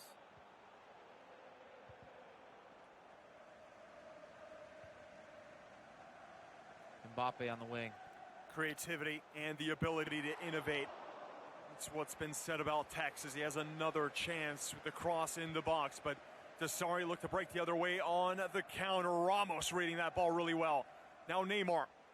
Some fancy footwork. We saw Croqueta there, and there's a shot just wide, and TekkZ thought he had that. You can see the expression on his face. He was ready to celebrate. And that play was so much more intricate than what it may look like at home, where you see him use a fake body feint in order to see if he can bait the defender in making a tackle or backing off. Have you noticed this from TekkZ, that it seems like when he uses skill moves, they tend to be in combination. It's never just one, it's 2, 3 at a time. A flurry of skill moves to get room, and it's always for a purpose. At the professional level, you often will throw out an early skill move to see if you can set up your secondary skill move. You need to be able to make the defender react. Whether that's him stepping towards you or stepping off, it tells you what you need to do next. Just saw the half track there from R9 when you take a step back and then burst forward, trying to just bamboozle your marker and create space to send the cross in. 61st minute, 1-1 between TekkZ and Rogue MSDossary. You're watching the FUT 19 Champions Cup. This is the Xbox final. We have 1 game to go after this. The winner goes to the cross console against Tuga, the Portuguese player, and a surprise player to go all the way. Here's Neymar, chance for Vieira inside, and De Gea makes a critical stop on R9. It was just at the edge of the 6. Now corner swung in, and nearly fell to Ronaldo there. And credit to MSDossary. When you see those types of opportunities, and Dossary moved the goalkeeper way beforehand. He looks like a hero, though, when you guess early and it works for you. And vice versa, you look like you misplayed everything and you're not on the same page if he shoots the other side of the goal and is just wide open for a tap in. So many times during this competition, TekkZ started slowly, but then he's picked himself up. He's already had 2 very nice comebacks when he was losing more than 2 goals. He's gone on to win every single one of those games. And will he do it now? He was down a goal early to MSDossary. He's already put 1 on the scoreline. Looking for more now with the 2 Ronaldos combining. Ramos, the makeshift right back, very much part of the meta. And the best skillers in FIFA, and I would consider F2Tekkz to be a skiller. Of course, they have the ability with those skill moves, but they are reactive. And then outside of being reactive, you also have instinctive habits that are positive habits. What skills go together, how to combine them, what to look for on the pitch. You don't have to think about it. You know, okay, this guy's defending with that fullback or that center back. I know how to attack him. Oh, he's chasing back with one of the center defensive mids. I know how to attack that space. As we see in offsides. 75th minute. And here is a pause. Let's talk about the changes. Early on in the tournament, TekkZ said he went to a 4-4-2, and that helped him mount a comeback. See there, 4-2-3-1. That seems to be a favorite formation in this tournament by the pros. You're going to see 4-2-3-1 on 4-2-3-1 unless somebody's forced to switch. And TekkZ has been extremely dominant in this match. I know it's 1-1, but in terms of chance creation and just controlling the match in terms of the possession, TekkZ has definitely been the more dominant player. Ball out wide here from Dasari, CR7, but he's closed down by Hullet. There's a double team from Marcelo, so he plays it back inside to Modric. Nearly pulled it off there. The cross intended for Lionel Messi at the near post. You don't expect Messi to win a lot of those headers at 5'7" or so. Virgil van Dijk, brilliantly timed sliding challenge there from Dasari. Now Vieira switching flanks to the left back, Marcelo. Hullet, quick passing interchange, Mbappe to Neymar. The 2 Paris Saint-Germain players finding each other once again. Now here's Mbappe, lifts it up over the top to try to find R9. It was just at the edge of the 6. Now Vieira switching flanks to the left back, Marcelo. Hullet, quick passing interchange, Mbappe to Neymar. The 2 Paris Saint-Germain players finding each other once again. Now here's Mbappe, lifts it up over the top to try to find R9. And the goalkeeper they has to come out and punch it. Maybe it leads to a counter now. No, he resets possession to Dasari. Playing it safe, 1-1. And do you expect maybe a more cagey affair given what's at stake? Heading into the second leg, absolutely, unless one of these players breaks the game wide open, which would force tactical adjustments, force someone to be more aggressive. Ball out for a throw-in, Pele. Dasari in the blue of Rogue. Pele to Hullet. A little bit of space at the edge of the box. There's Modric, first time ball, and there's a little fake pass to just try to twist and turn around the defender from CR7. Now Neymar the other way. Ronaldo back to Neymar. One consistency has been Mbappe, Cristiano, and R9. We've seen those three in every single team so far. Speaking of metas, the player that either one of these two will face tuga in the final uses a 4-4-2, more of a defensive player, counter-attacking, doesn't take as many risks is what some of the pros have told him.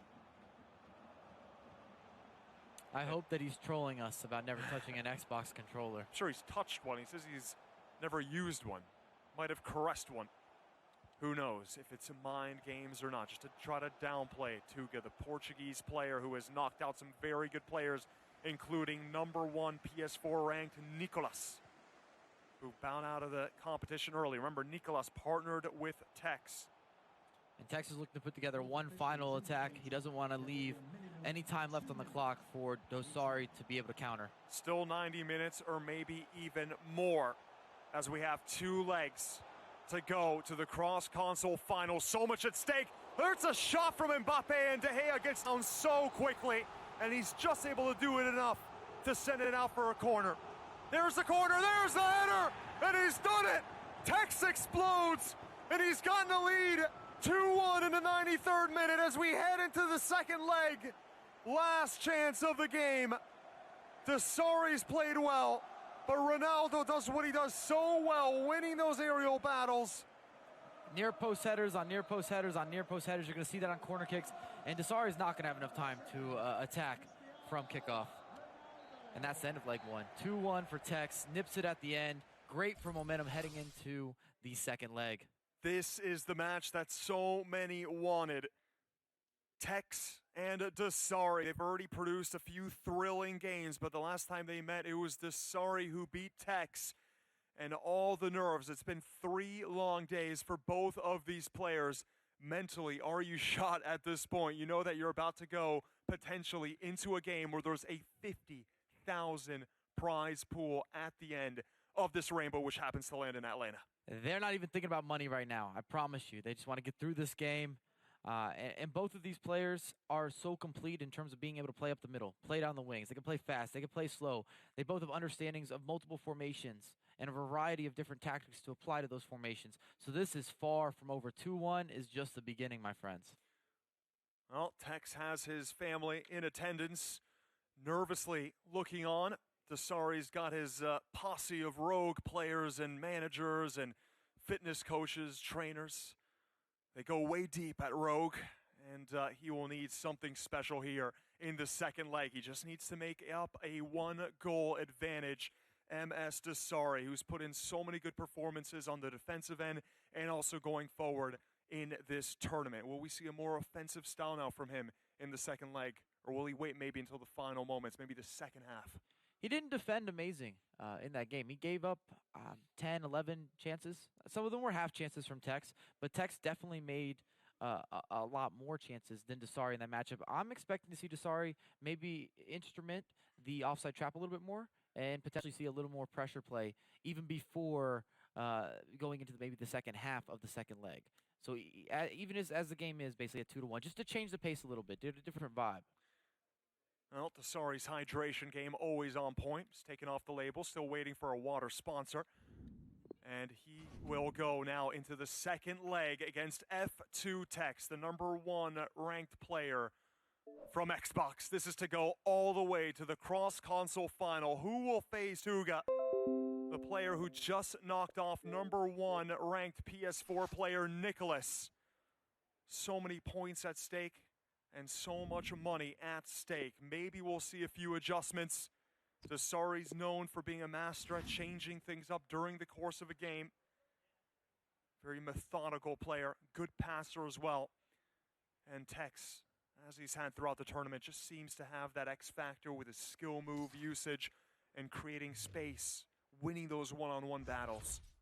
He's a dynamic attacker, and he does such a great job of combining what's happening in the meta, whether that is low-driven shots, time finishing, outside of the box finesse shots when that was the thing pre-patch, and then also adding his bit of swag, so to speak, with the skill moves and some of the breakdowns and some of the creativity and the 1-2s to open up that space. Here we go. Second game. Everything to play for. It's the Xbox final. It's Tekkz on one side wearing the red of Liverpool, and MSDossary of Rogue wearing the dark blue.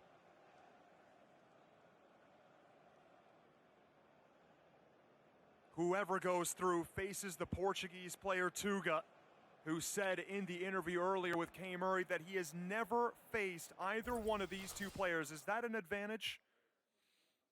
I'm not sure if it's an advantage or a disadvantage at this point. As long as Tuga doesn't put anybody on a pedestal, he should be good. I don't think he's going to do that. He just beat Nicolas.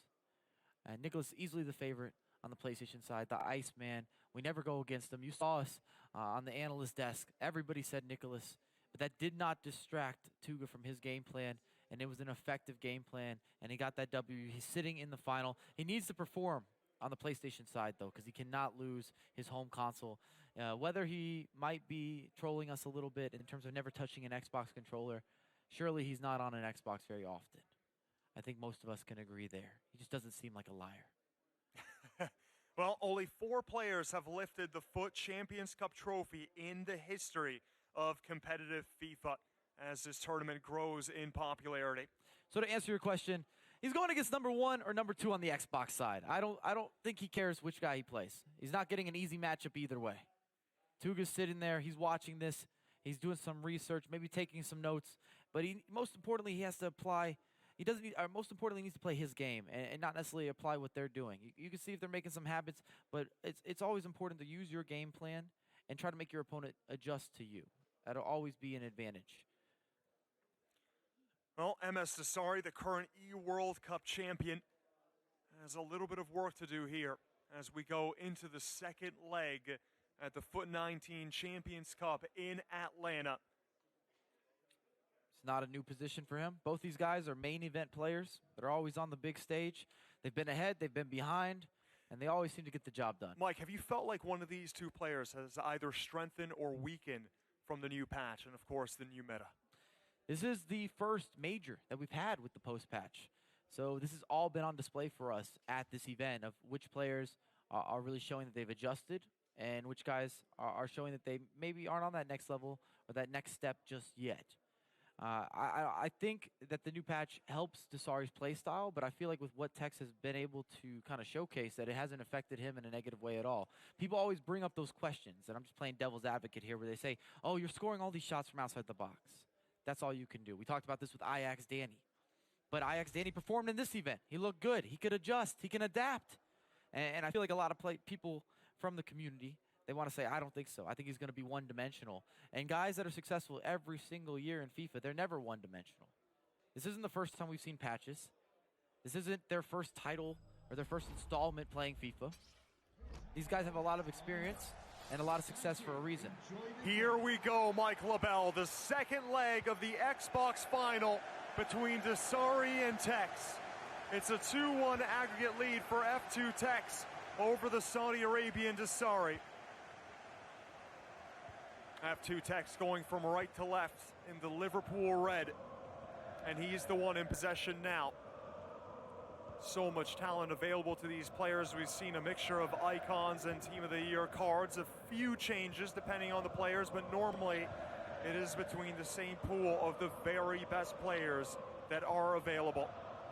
A mixture of past and present, and that's exactly what both these two have gone with, as you see Vieira and Hullet linking up with the likes of R9, Neymar, and CR7. Here is Neymar.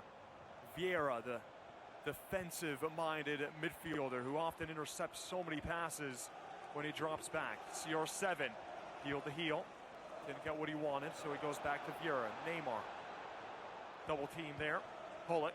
Pass outside the box. Mbappe gets rid of his marker. Pass out wide. Trying to go across goal with Neymar. And it's deflected from Ferdinand.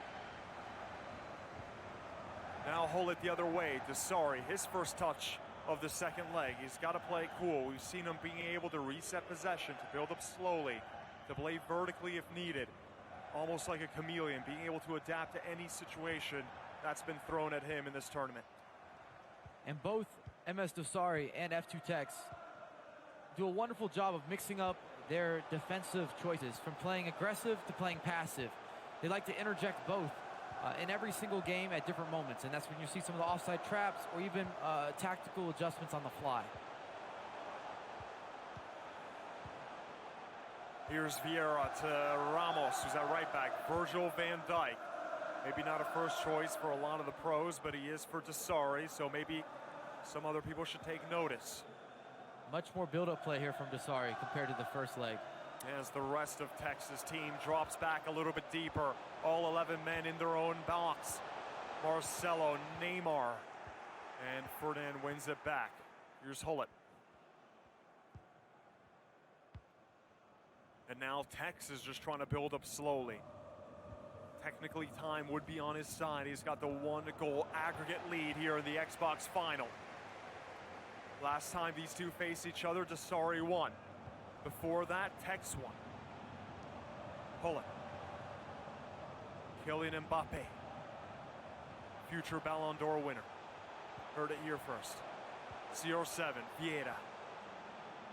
Sergio Ramos, not going to expect to see too much trickery from him. Hullet.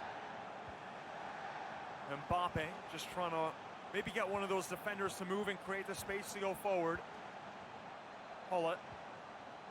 Vieira, there's no way forward here for Desari. He's just waiting for the right pass to open up. Again, Hullet to Vieira. Now Neymar, now he's getting closer. First time shot, Ronaldo to Neymar. And that was close. And that would have tied it up on aggregate. But Desari now growing into the game. That's a good ball, and it's a save from De Gea, who denies Ronaldo. Tekkz has to be careful. We're seeing a much different MSDossary from the first leg. How about that goalkeeper movement? Shifted De Gea, expecting Desari to go that post. Now De Gea punching that ball out wide, but it's an onslaught now from MSDossary. He's doing everything right in the final third to maintain possession. This is vintage or classic MSDossary, where he just overwhelms you with bodies, and you can't get it off of him. He's got all the possession play. He's in your final third. Granted, Tekkz has been absorbing some of that pressure. He's looking to hit maybe some of the counters. He's definitely dropping back more now than he did in the first game. He does have the 1-goal advantage, though. Yep, now Tekkz is trying to take a little bit of the sting out of the game, maybe, and slow down the pace. He was under fire there for a few minutes, but he's worked his way into the final third. It's offside.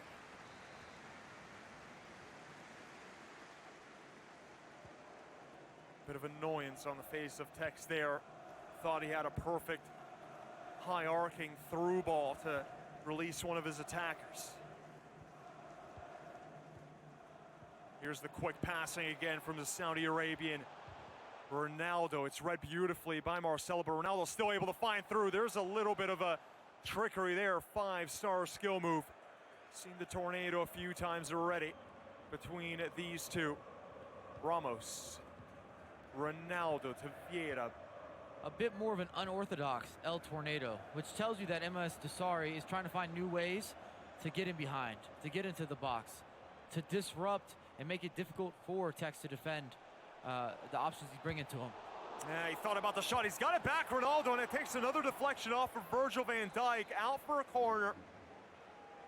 And he's going to go near post to CR7, who's so lethal in the air. His jumping ability, his height at 6'2", and of course that heading accuracy.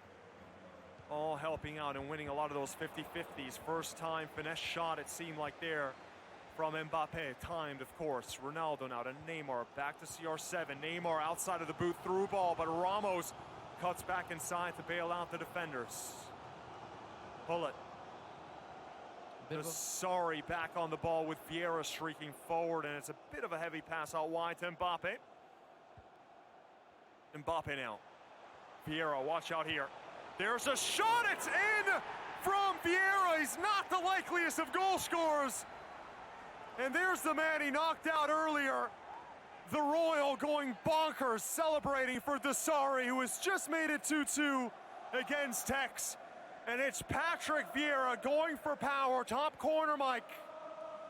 Looks like it takes a deflection, perhaps, of Virgil van Dijk or Rio Ferdinand, one of the center backs. We just don't see Vieira scoring goals from there often. And it all started from a mistake from F2Tekkz on a clearance. And that's what we're talking about with some of these minor or small margins, shall we say, when you're in the finals. You can't get it. You can't recover from little mistakes. They always cost you goals. All right, then, we are just about to go to the halftime whistle, 2-2. We expected this game to deliver drama and goals between two fabulous players, and Dasari looking for the slight upset. Now R9 into the box, and Tekkz with a quick response.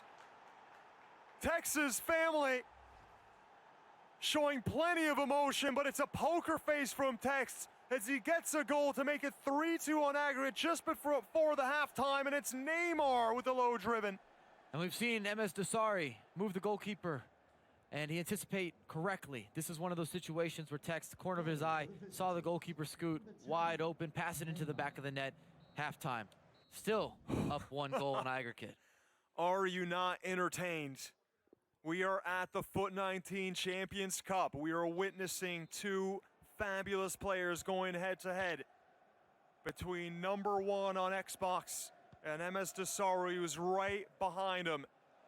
And this is to go to the cross-console final against the Portuguese player Tuga, who just knocked out number 1 on PS4 Nicolas in an upset. And it's going to be Tekkz in possession to start us off here in the second half. This is the second game as well. Everything to play for. These next 45 minutes will decide plenty. Remember, we can go to extra time and penalties if Dasari gets another goal. Still a lot of time left here. You don't have to make any abrupt changes. You can keep doing what you've been doing. The first half was very even. I think it's a little early as well for Tekkz to start trying to kill off the game. You want to have possession with your attack, but he still needs to go forward.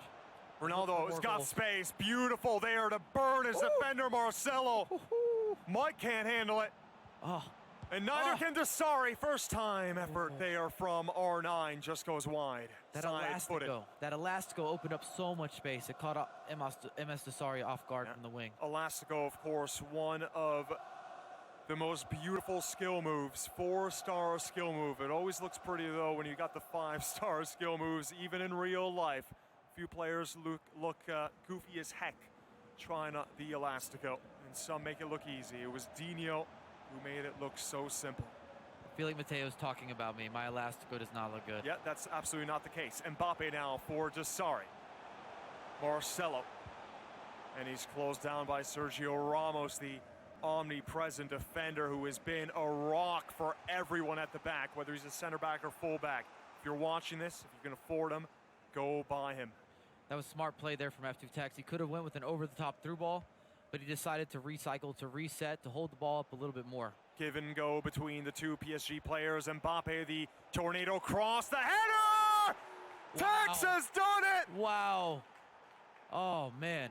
The reason that that's so special, everyone would have gone to the left in terms of where they're trying to score this header, but instead, Tekkz is anticipating the goalkeeper's going to move.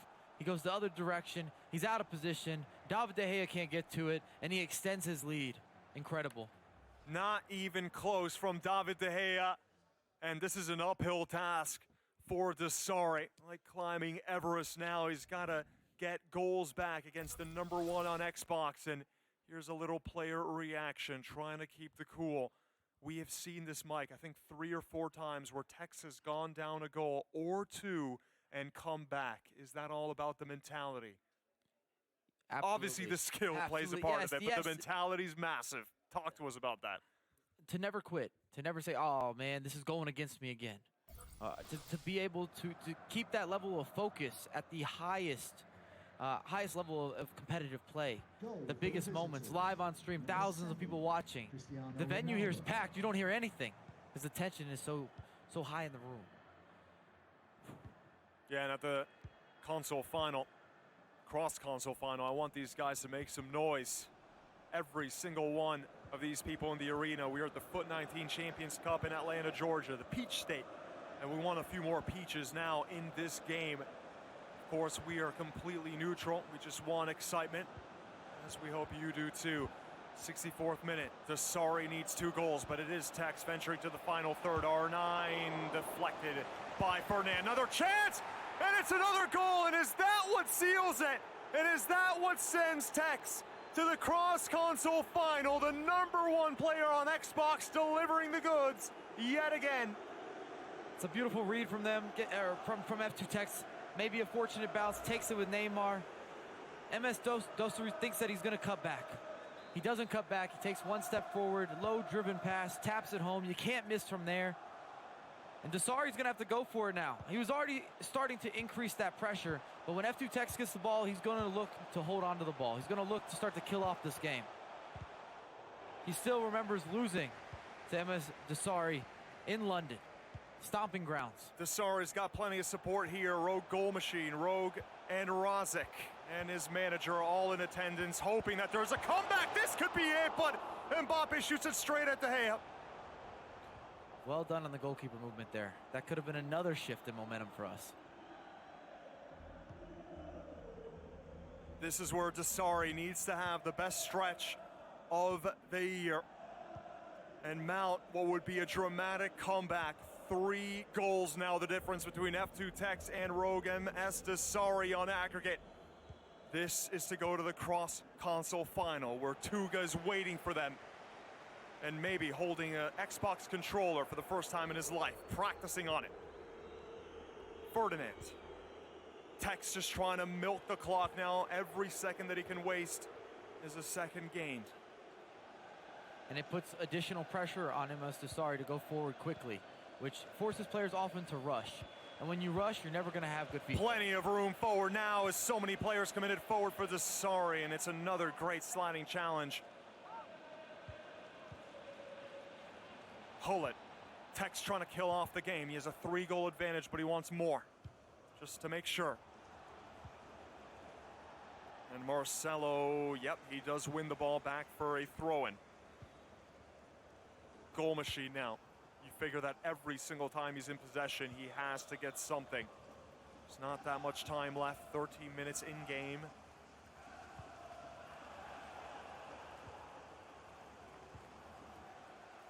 And good pressure from the front too. It's almost as if Tekkz is using the strikers as his first line of defense. And Tekkz is doing a wonderful job just sitting back waiting. He's forcing Dasari to make additional passes. He's not giving him any easy lanes. Great job from Varane stepping up there just to cut out that last attack. Here's a better attack from Mbappe. Pulls it back, Ronaldo. But De Gea makes a save, and Tekkz breathes a sigh of relief. Felt the danger there. Mbappe switching flanks to Sergio Ramos. CR7 against Marcelo, 2 former teammates. Ronaldo wins it, no foul given. And he continues on, not going to waste his time. A few step overs and beautiful skill again, and he burns Virgil, leaving him in the dust. Seemed like he was going to attempt an El Tornado there. Instead, he kept it on the ground, changed his mind. 85th minute, 5 minutes away from seeing the cross-console final between Tekkz and Tuga. Neymar, Mbappe, Hullet. Every touch has to count. Gives it away there. Does Mbappe keep it? Yes, he does. Messi. One of his first involvements in the final third. Modric got a good ball to Neymar. He didn't take the shot originally, and instead he went to the outside and just sends it wide. Should he have taken that first time? Tekkz had already scooted over the goalkeeper. Dasari tried to be clever with the scoop turn to open up more space. And anytime you see players implementing these extra steps, it just tells you how critical the thought process is between them, the battle internally of who's reading the game a little bit quicker. Last few seconds of game time. And Tekkz now looking to go all the way. He just has one more player between him and the trophy. As we're in the final seconds now of the game, and Tekkz, one last attack, one last shot. De Gea with a good save. It will not matter. It's a 5-2 win from F2Tekkz. Number 1 on Xbox is going to the cross-console final to take on the Portuguese player, Tuga, and Tekkz is feeling it. He deserved it. What a performance to knock off MSDossary, who beat him the last time these two played together, and living up to the hype and living up to his ranking as number 1, the GOAT. I mean, if you watch that game, you can rewatch it all you like. Tekkz deserved the result. He made the opportunities. He looked better than MSDossary, and he's also impacting the meta. And Tekkz walking off the stage. We have the cross-console final coming up. We're going to break down all the action that we just witnessed on the Xbox final coming up in the studio.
Come on!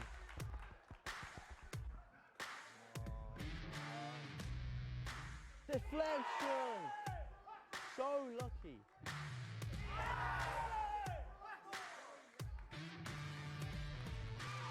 Come on! Let's go! Come on!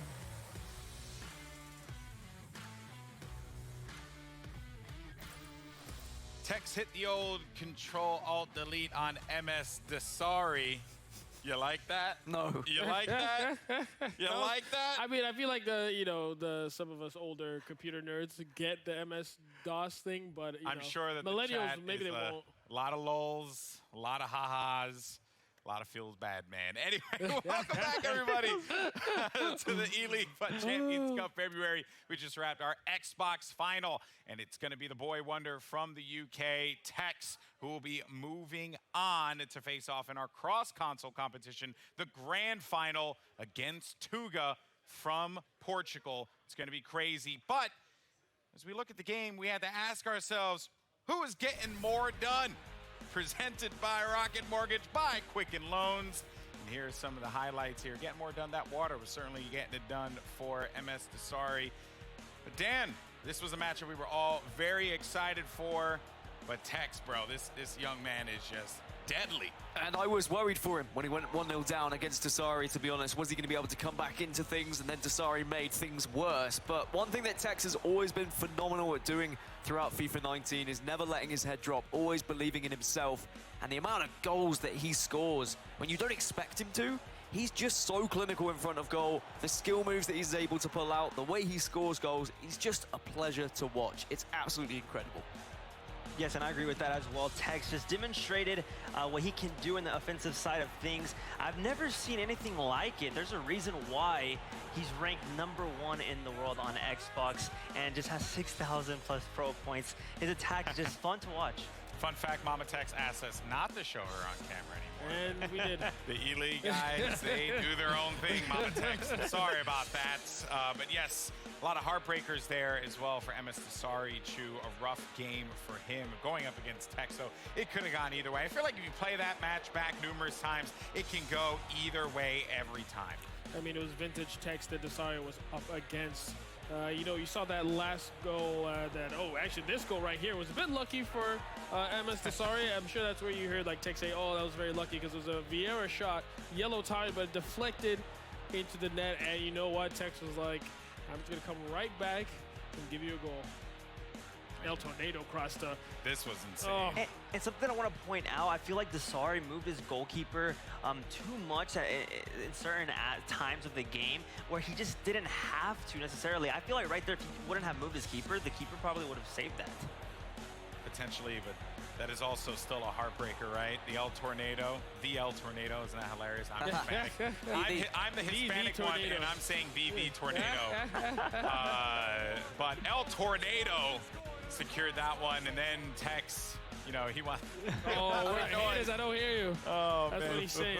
That's traditionally MSDossary's celebration as well. that's So I true. don't know whether that was a little bit of tongue-in-cheek banter from deep. Tekkz or not, but either way, I love it. I think that's a bit of revenge, for one thing I noticed about Tekkz is that he does love a good revenge win. Like when somebody has beaten him in the last tournament and he comes back to beat them back, he absolutely loves that. He's just a very vengeful person. All right, fair enough. Tekkz, the vengeful one. Maybe that's what we call him. We got Nicholas the Iceman, right? Maybe we call Tekkz the vengeful one. I don't know. The young one. The young one. Hey, I don't know, man. This guy, with the way he's playing, he's wise beyond his years because he plays the game of FIFA so exquisitely well and has earned every bit of it. That is why he's going to be moving on to our cross-console grand final against tuga. But for now, it is crunch time, and let's go to Kay, who's at the Cheez-It Grooves Player Lounge with none other than Tekkz. Once again, and let's clarify a few things, shall we? What is that celebration with the hands behind the ears? When Dossary beat me last time, he did it to me, and all his fans started sending it to me on Twitter, so I've got a reply now. There you go, a little bit of revenge. Now, I wanted to ask you, do you always play with your shoes off? You're in your socks again today. Yeah, so ever since this year started, I've just played with my shoes off, and it seems to be working, but on to the cross-console final now, so... Okay, 2 more questions, because we know you have to get ready. How are you on PS4? I've played 2 games of PS the whole year, and they've both been in the cross-console, and I've managed to win both, so hopefully I can make it... I would say 3rd time lucky, but it'll be 3rd time unlucky at this rate. Well, we'll see. And what about tuga, your rival in the final. What do you know about him? I've been watching him play. He's really good. Drops back, so I'm guessing I'm going to have a lot of the ball, but we'll see. We will. Very much looking forward to it as well. I wonder if it's a few mind games, these guys saying they haven't played too much on the other consoles, guys. I also was wondering, like, oh man, what was that smell? Now I know. It's Tekkz. Sorry, bud. Yo, that's messed up. You know, he said put your shoes on. at first I thought it was me, but now I know it's Tekkz leaving his shoes off, you know. But then now the smell is me. So You really think someone who's won that many tournaments wouldn't have a fresh pair of socks every single hour? I know, actually. And I got to comment on this again, man. The FIFA players, they're like the gear that they wear is so fresh. It's insane. I respect it. I'm jealous. I want some.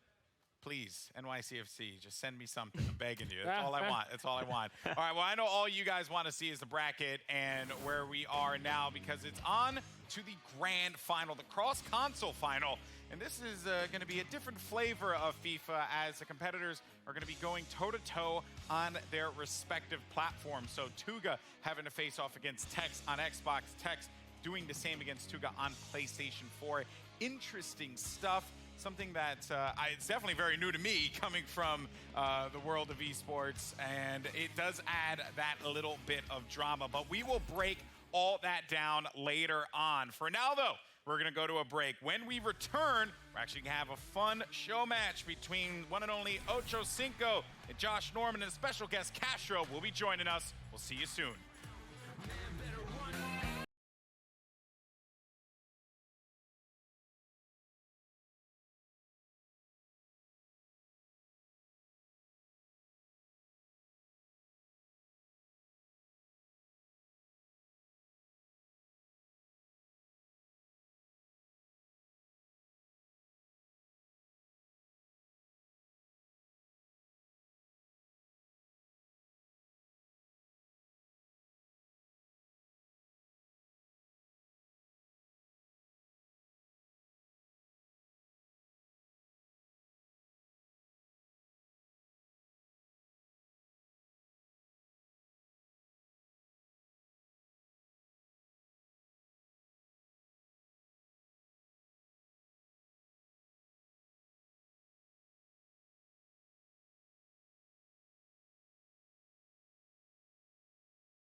Follow at BR Football on Instagram for the best highlights, the top moments, and most entertaining content in the game. Make at BR Football on Instagram your 24/7 home for all things soccer. I am allowed to say that because I am as American as apple pie. Whereas I'm sure a lot of our other guests certainly won't be happy with that one. Joining us now on the desk is Castro. How you doing, How's it buddy? going? Good. How are you? Feeling good now that you're here. I'm excited for this final. Whew. Yeah. You're definitely bringing the hair in here, right? Like, Oh, yeah. we're hair flanked. We're hair flanked. Why have I been called bold twice already? I'm like on saying this that show, we're like hair flanked. You know, because you got beautiful, luscious locks. it's gonna start receding soon. Okay, like. You know, I apparently we had to give Chu some hair. I found out. There you go. Okay, really? That just looks weird, man. Like that, like. I'm not gonna It looks front. good. Okay, That at least makes me It looks uncomfortable. good. At There least- it is, right there. at least you gave me like a hairline. Like at least that's like the only positive. That's like that just makes me very uncomfortable. I don't know, but you know, hey, bro, you were pulling it off. Kind of. How about that outfit, though? Look at that. Yeah, I mean. Y'all all No. dressed up, man. Yeah, it I can't. didn't get Look, the. I really just want Chu to sell me like the new Samsung phone or something. So, Wow. Who wore it better? Oh well, you know, to be fair, I'll take that. You know, David Beckham, that was my childhood hero. It means a lot to me that I've grown, you know, to be the man that I adored as a kid. You know, number 7, Manchester United. I think these guys are definitely at the same level. Would you say? Probably similar FIFA skill levels as well. One I thing, think. though, I wonder if we can take that clip, though, At that football level. picture, and then put the hair on you, and then compare that. Yes. The lo- Then I'll think give you that a 10. the incredible hybrid. Yeah, The two most desirable men in the world in that picture. Sure. And then apparently we have one more ridiculous thing. And, Oh, there you go. Oh, Hey, how come he gets Beckham too? What is this? well, I mean, I can't be compared to Beckham because I look like a whale in comparison to him. Hey. You know. Okay, if it's a comparison between Shamu and a shark, that's fine. This shirt though is fire. Look at that. That is right, baby. fire. I I'm like liking it. Kohl's. Kohl's for $25 max. That's right. Live life on the cheap side. They don't pay me enough. All right. So, we did E-League get mad. information. We did get information that the coin toss did take place. It was actually recorded. It was done on a phone. Very Minsick there, the one and only Minsick, has been the butt of many E-League jokes in his day. Legendary guy in the esports space as well. And Tuga actually won the coin toss and chose to play on PS4 first. Confident. Wow. So that does. So I was informed, and correct me if I'm wrong here, but Dan, correct me if I'm wrong. That apparently when you go to coin toss, the second console is the one that you play the shootouts on. Usually so, because if things don't go well, you'd have extra time and then penalty shootouts on your preferred console. But maybe he just wants to hit home hard here and just start off, get a 4-goal lead, and then play defensively like he does in the Xbox side of things. Yeah, that's fair enough. Castro, you've been watching a lot of the games. Just thoughts on the matches we've seen today, man, because there have been some crazy ones. They've been wild. F2Tekkz is going off once again, but Tuga, I mean, he's putting on a show as well, right? Oh, yeah. Of course, Tuga's been unbelievable. Some great matches that we've had, but we also have another, and I think, Dan, did you just drop something? Something fell out. I don't know what it was. It's okay. All right, I'm fine. Gaskin just broke something over on the side of the stage here. This is, I can't take you anywhere. Sorry. Honestly, I really can't here. And they're going to take that out of my salary. I don't make enough as it is. Yeah, he's gonna have worse shirts. Worse shirts. Can you imagine? Can you imagine this world that we would live in with worse shirts? So, as I was saying, because my brilliant segue was interrupted by Gaskin breaking things on the desk, we have another matchup that we've been talking about quite a bit throughout the days. It's going to be a good one. We got the one and only Ocho Cinco going up against Josh Norman. Let's take a look. I'm Josh Norman, play cornerback for the Washington Redskins. I'm Chad Johnson, former NFL receiver. Today, I'm gonna be playing Chad in FIFA 19. I love the game of FIFA, and I'm actually the best in the world. We're gonna challenge each other, and for me, I gotta get the W. I mean, I've been playing FIFA since, I think, 98. Chad, he talks it a lot. On top of me being the best trash talker there is, I actually back up everything I say. He challenged people a lot, but he never played me. Josh, You get to see what it would be like to try and cover me. And you get your ass whooped in FIFA. Chad, yeah, you may be the baddest thing on gridiron, but you're not the baddest thing when you pick up them sticks. I'm gonna show you that today. Who you got? Don't worry about me. Airbomb. Airbomb. Let's go. Yeah, right. Yes, sir. Oh, my God. Lukaku. That All the way is from the such back corner. trash. Now that was nasty. That's trash. That's trash. Get in there. Let's go. What? I'll take it since they gave you that trash.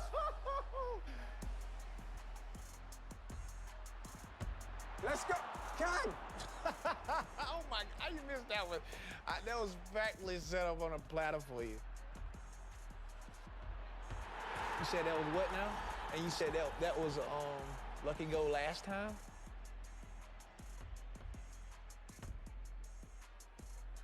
Thank you. Your goalie is a man. He is a man that got some big kahunas.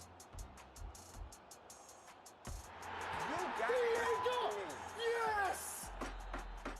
One save from another. I'm dominating every facet of the game right now. Just not falling for me. He's dominating every facet of the game, and yet we gave him a point. Shall we play the second half? What the f, man? Blocking on 1,000! Let's go! No f way, man. Oh, let's do six hands! Let's go! And I think that might seal the game. I think that might do the game, son. You got lucky. Not sure what happened. It hurt. He cheated. Bullshit. Today we slew a giant, and the crazy part He about it cheated. is I cheated on all the games. Even Rome failed at some point. It's all good. I'll be back. You be back. Bull. All right, so Josh Norman, a beast. Actually kind of cool to see the worlds collide, right? Two American football players playing the global game of soccer. Awesome stuff. Chad Ochocinco, bro, was throwing out a lot of trash talk. Even with trash talk today on Twitter. Did he? Yes, I was like, I mean, He come on, man. actually flew over my house to play me in FIFA, and I beat him as well. Dominated him. Damn, so he went all the way shout to out get my an boy L? Chad. Yeah, he took an L. That's rough. A That's big rough. L. Travel, get all excited, hop on the car, make your way, introduce, maybe have a, maybe Dan, you introduce him to a cup of tea. Oh, yeah. You know what I mean? Oh, yeah. You know. And just whoop that behind in some FIFA. I like that. I like that. All right. So, Castro, I want to get your thoughts on predictions for our final matchup here. Tuga going up against Tekkz. Who do you think's going to win? Man, I think Tuga will win the PlayStation side, and then I think Tekkz will win the Xbox side. Okay. Okay. And then... Hold on. And then Tekkz in penalties, probably. Damn, Right. drama. Wow. Okay. So he just I mean, wants let's to go all the make way. it entertaining a little You bit. just want to right? go all the way. I respect that. I respect that. All right. We also have one more thing that we got to share. I was told about this who wore it better kind of thing, and I'm very scared about this no. because I don't know. Is it me? Don't tell me it's It me. might be you, Chu, but we'll get Oh. that up in a This is second the- here. This is the best outfit in ELEAGUE history. You I don't barely know. won. Look at that. Chu, you won it. Oh, look at you. Oh, You're so what? yeah, 52% to 48. Thank you. He voted for himself. You did it, Chu. Yeah, you did it. Thank you so much. First time you I won sent something. all text messages Yeah. to everybody back in Nigeria and Canada. So thanks for supporting me, and it feels good to be more attractive than David Beckham. I know it's hard to say, but I can literally I have like actual analytical proof. It's rough because I don't think Beckham knew this was going on. So I imagine if he did, results would probably be a little. Also, they weren't voting for who was more attractive. That was Yes, never they part were. of it. It was how They how were you the- wore the clothes. yeah. to. Come on. That's what it was. AKA more attractive, but I mean, I hear we have another. Okay, poll. well, we We'll can see all what this believe is. what we want to believe, but I know that the grand finals are going to be coming up next. We got another poll I hear. This guy. I'm getting something in my ear saying we have another poll. I hope Oh it's a my good poll. God. Let's see what the results of this What poll. is this? And I'm on the screen, so now I'm scared. Oh, come on, man. Are you serious? Oh, Yikes. man, I'm telling you, get a turtleneck, man. Then they'll vote for you. That's See, the this is secret. why Puerto Ricans don't do soccer. That's all I'm saying. This is why we don't. It's a joke. But I would say it looked really nice, though. Shout out to Coles. Anyway, all right, it's time for our grand finals. I know everyone in here is very excited for it. We had some fun. It's going to be awesome. When we come back, we're going to have Alan joining us back on the desk. Castro, thank you so much for your insight. Of course, all the support for the FIFA community as well. But that is going to do it for us here. When we return, the grand finals, it's Tuga versus Tekkz. We'll see you on the other side.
The stage is set for the grand finals. Tuga versus Tekkz. Welcome back. We got Alan back with us along with Chu and Dan.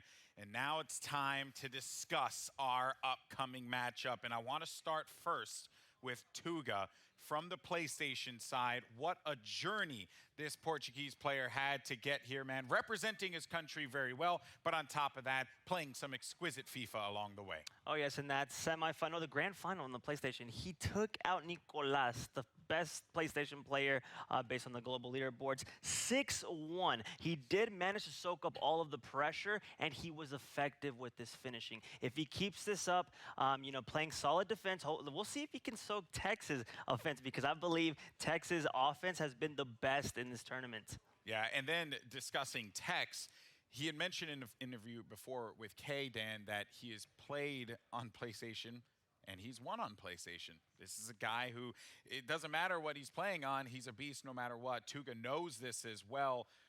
How do you think Tekkz fares now? I mean, do you think that Tekkz, this should be easy goings for him? Tekkz hasn't lost a cross-console final in FIFA 19. I think it's as simple as that. He's going to be so confident in this. I mean, neither's Tuga. I'll put that out there, but this is his first cross-console final. But Tekkz is so confident in his play.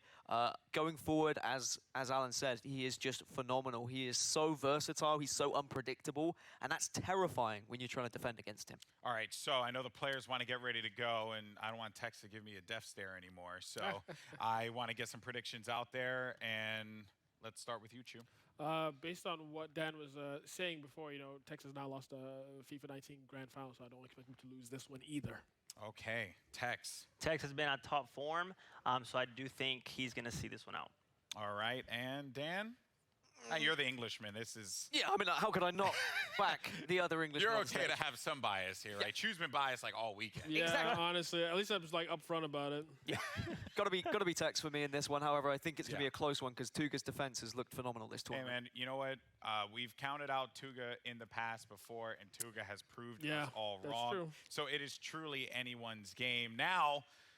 And we talked about drops. Well, this guy actually lucked out quite nicely. Apparently picked up a nice one, Chu. And then thank you. He said he loves you. I mean, I appreciate it, bro, fair. but how am I going to make the drops if this guy's better packed than me? EA, what's going on, man? But, hey, congratulations to NICOLAS99FC, who did get a nice Eusebio in his Road to Glory account from that last 50K back drop. Now, the final drop of the night, guys. 100K packs have been dropped. Wow. Hopefully you did link your Twitch and EA accounts to earn this drop, but check your account right now because 100K packs have been dropped. Again, tweet me, tweet at ELEAGUE if you did get anything good in that. Hopefully you got a 89 Eusebio. I mean, if anybody gets like a 91 Cruyff or something, or if you get an R9, just delete your Twitter, man. That's not nice. Well, I'm glad you mentioned drops as well. Oh no, what's good? There's too many surprises in ELEAGUE. We had a good moment that happened earlier Yes. on. What? Oh man, you love to see it happen. Perhaps you like to drag that one back. And just little FYI, the entire audience was clapping, whistling. It was hilarious. Yo, Tekkz was like, yo, whose man's is this? Yo, Mike, how many star skills is that? Man, Photoshop is getting amazing. Amazing. Oh, boy. man. Okay. That's an Air Force tactic. Air Force tactics brought to you by the U.S. Air Force. Don't trip when you walk on some steps. All right, well, that's it. The fun is over, but it's now time for business. I know everyone in here wants to get into the game. I do as well. I know you guys in the chat want to as well. This is it, the grand finals. It's all about the cash. Let's send it over to your casters who are going to call the action. You got Mike and Mateo. Here we are at the Boost Mobile caster desk, and this is what we've all been waiting for, the cross-console final. It's Tekkz and it's Tuga. Mike, start us off. What can we expect from this one, the underdog against the world #1 on Xbox? I don't want to bet against Tuga. All day I feel like we've kind of said, hey, I don't know if this guy's going to be able to do it, and here we are. He's in the finals. He might be lying about never touching an Xbox controller. And I'm very interested to see how this plays out. So let's talk a little bit about Tuga. He came into this as the number 26 player on PS4, and we've had an update that he is now slid into 4th place in PS4 because of this incredible run, knocking off #1 Nicolas along the way. He has an amazing story. We talked to him just seconds ago. He is in the Portuguese Air Force Academy, which means that he only gets to play FIFA Friday night, Saturday, and Sunday. He said before this he has never played on an Xbox. He also did win the coin toss, and he wanted to play on the PS4 first. Why do I bring this up? Because if this game goes to extra time and penalties, it will be on Tekkz's Xbox in the second leg. How does this factor into it, and what would you have done if you had the choice to pick first? Do you go with your console or your opponent's first? I believe that Tuga wants to get off a good start and try to put some pressure on Tekkz, and he's known as a defensive player. So he's thinking maybe if I get on the Xbox, I can still shut you out, or I can hold you down if I'm able to get a 1-2 goal lead on my home console. Here we go. Tuga in the red of Portugal's national team, and Tekkz wearing the blue of Liverpool. We've normally seen Tekkz in the red. Tekkz has beaten Cafolo, Felipe MegaBit, and MSDossary in the knockouts to get to the cross-console final. For Tuga, he has dispatched the stranger, Iago Kai, Paulo Neto, and PS4 #1 ranked Nicolas. This is what it's all about. $50,000 to the winner, $20,000 to the runner-up. Either way, these players have done so well. They've gotten their global series ranking points, and they will get a sweet prize at the end. We also have the formations and the players picked. Tuga's going with a 4-4-2, backline of Cancelo, Ramos, Varane, and Marcelo. As we have Tekkz going into final third here. Mbappe to Neymar. Hullet. He is using all the players associated with the meta, and it's intercepted well by Tuga. Has been known to be a defensive master of a player who likes to play a bit more on the counter. And Tekkz is in the 4-2-3-1, same formation we've seen him in throughout the tournament. Nothing really jumps out at you. You're going to see Rio Ferdinand as his center back of choice. He's got Ramos as the right back. We've been seeing that fullback option all day, or all weekend, I should really say. But in terms of the attack, the midfield, Hullet, Vieira, Mbappe, Ronaldo, Neymar, a lot of the usual suspects. And here is Tekkz out wide through Mbappe, just keeping things simple for now, slowly getting everyone up the pitch. One back by Tuga, and he will start defensively as he often does, looking to switch flanks. Here is João Cancelo, one of the players that hasn't been used too much in this tournament. We've normally seen Ramos play as that makeshift right back. Again, down to more central position is Tekkz. Neymar with the roulette, but it's read well by Vieira, who didn't anticipate until the final second with that standing challenge. CR7 now to Neymar. Edge of the box, heel to heel, trying to create space. Here it is to Ronaldo. He's found space, and it's a stunning save from De Gea. The first warning shot fired by Tekkz. Corner at the near post over the crossbar. You've gotten a couple warning shots, Tuga. This is your home console, my guy. Well, that woke him up, Tuga, if he wasn't already. Has his family in attendance. Both these players do. They traveled overseas. Tuga from Portugal, Tekkz from England. 20th minute now. This is the first time Tuga has ventured forward into the final third, and he's easily read by Marcelo, who dispossesses Mbappe. Now looking to go the other way. The through ball over the top to try to find Mbappe, who has a step on Varane. Looking to play the ball in. Instead, he goes a short to Neymar. Hullet to Vieira, the preferred choice at holding midfield for Tekkz. Won by Hullet, only temporarily. Hullet now in the blue for Tekkz. CR7 just trying to spin away from Vieira. Now Neymar. Few step overs and back to Vieira again. Simple, quick possession. Here is CR7, a fellow compatriot of Tuga, Diego Pombo. If you're just tuning into the stream, Tuga has been a lockdown defender all tournament long, and F2Tekkz will look to have outlet passes and counterattacks via the wings, and then he tries to cut back inside, or you might see some crosses whipped in via skill moves, and some of the more creative aspects that he has in his arsenal of gameplay offensive weapons. Talk to us about the mentality of Tuga. Twice he's gotten forward, and he's been dispossessed quite easily. Give and go first, though, from Neymar and Mbappe, the PSG pair. For Tuga, he's looking for key passes. You're not going to see nearly as many skill moves or creativity or even that dynamic feel that Tekkz has when he goes forward. But with his defensive tactics and how well he's able to shut down his oppositions, it makes it where he's going to be able to compete in any game. A few players here at the tournament talking about Tuga, saying how good he's been defensively. Knows how to close up shop, and Tekkz knows how to break down a defense. Tuga is also a possession player. He's using the 4-4-2, and he's trying to utilize both of those outlets as wings in order to have that classic, slow, structured build-up play, unless there is an early counter in case his opponent may be overcommitted and trying to break down his defense. Here is the Air Force Academy man from Portugal, Tuga, on the front foot. Neymar to Vieira. Now Ronaldo, now he's got something brewing, but Ramos in a perfect position for Tekkz to win it out. You can see that it is a more cagey affair. Do you play a lot more conservatively when you've gotten to this point and when there's so much at stake? Surely that's in the back of your mind. I know that Tekkz wants to win this game, but if he were to get a draw, it wouldn't be the worst scenario going to his home console. Neymar very patient on the ball. He's not forcing anything. This is the confidence of Tekkz. He's been to this stage. Tuga has it. That's brilliant from Neymar! And Tekkz with a stunner in the 38th minute. 1-0 for the Xbox #1. How about that? It's a flurry of skill moves. And we've seen this time and time again from Tekkz. 4 Elasticos in succession. And it's not just for show, it's 0-0. He needs that goal and he has to go ahead. Oh my goodness. Tuga now needs a response. He's shown that he can dance with the best. He beat off Nicolas, the #1 player from PS4. Now he has to face Tekkz, who is considered to be the best overall player at this tournament by a lot of the pros, representing England and of course playing on Xbox. This is the PS4 game, and that is massive, because Tuga says he hasn't played on Xbox, and this is his preferred control console, and Tekkz is beating him early on as we head into the half.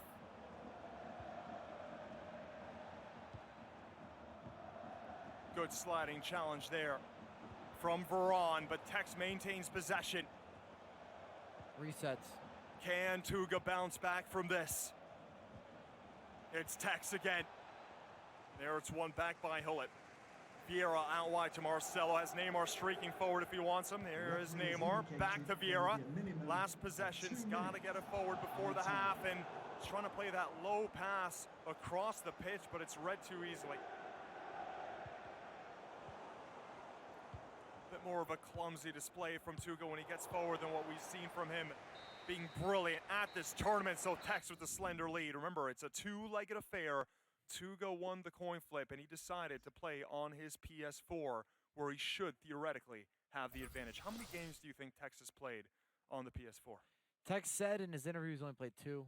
I don't think that's true. I think he's played more than that. I think he's more comfortable with the PlayStation controller in comparison to Tuga going to the Xbox. We're gonna find out, but that's what my vibe says. That's what I think. And at halftime, we're not gonna see changes here. Pretty cagey affair. A lot of the game's been in the midfield. Tekkz definitely made a couple chances where we didn't really see any breakthrough from Tuga. He can fly Portuguese fighter pilots, but can he get a goal against Tekkz? That is the question.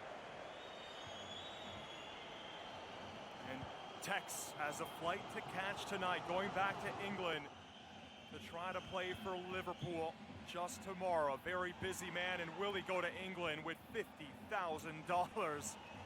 Imagine that at 17. He says he just wants to take his mom on vacation. Well said from Tekkz. And here is Tuga, and the kid of the Portuguese national team. His country's very proud of him. A heel-to-heel from João Cancelo, and that's the first shot from Tuga. And it's a great save from De Gea. Nerves from Tekkz. Tuga trying to get something, another chance from Mbappe, and it's deflected. You can see how frustrated Tuga is that these first 2 shots didn't go his way. Now Marcelo, and it's right to Ronaldo. A bit of a blind pass. Think he'd go back to his defense. Ball over the top. Is the goalkeeper coming out? Yes, he is. De Gea with the header safely to the halfway mark. And Tuga's looking a little more progressive in the second half. Internally, he has to be thinking, I've got to get something on the board. I cannot afford a clean sheet going to Tekkz home console, where he's been so dominant. We just watched him take out MSDossary. So Tekkz maybe with the harder road to get here overall, but you can't take away anything from Tuga, who had to knock out Nicolas in the PS4 final, the #1 ranked player on PS4. And that's why Tuga is here as a surprise player facing Tekkz. Still very much within his reach. And he's getting a little bit more comfortable now, it seems, in possession. Here's Mbappe. Vieira wanting the run forward from Marcelo. He likes to play with attacking fullbacks to play in a lot of crosses out wide. That's why he has Cancelo fellow Portuguese player from the national team, and Marcelo on the other side. Hold it now. Mbappe able to hold off Hullet. There is Cancelo. Here's Vieira outside the box, thinking about the shot. A touch to Ronaldo, and it's just wide of the mark. Fantastic goalkeeper movement there from Tekkz. He pushed the goalkeeper back and scooted left and right to see if he could get a read on where Tuga was going to try to place that shot, and Tuga overthought it, drags it wide. Vieira now. Marcelo, Ronaldo, Tuga growing into this game on his preferred console. You got to think about it, too. Tuga had some time off. He had to wait and watch Tekkz play, so he wasn't on the PlayStation for maybe a good hour there. And maybe that played a part with a slow start in the first half of the initial leg here. We'll find out pretty soon if it did play a part. Here he has an opening. It's R9. He takes it first time. Should he have taken a touch to his right? Hindsight is 20/20. Shoulda, coulda, woulda. What I want the hindsight from you, Mike LaBelle. He has a corner played short to Marcelo. Back to Ramos. Mbappe, clever turn, heel to heel. He's got room to cross it in, but Ferdinand in the right position. Brilliant defending from Tekkz. Marcelo. Ramos getting into the attacking players. Mbappe muscled off the ball. That's brilliant from the icon, Ferdinand. Fellow compatriot of Tekkz. Former England national team man of Manchester United when he was in his playing days. Vieira now as Tuga growing into the game. Desperately needs something on his favorite PS4 before he switches to the Xbox, which he says he's never played on. Only plays 2.5 days a week. Tuga.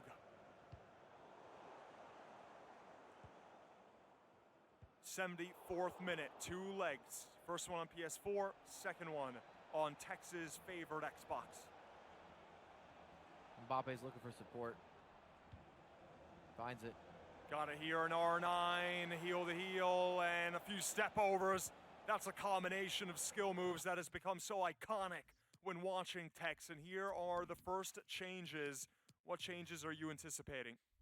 For Tekkz, I'm not thinking he's going to change anything. Maybe he could bring on a sub or two, but I think he's comfortable with the 4-2-3-1.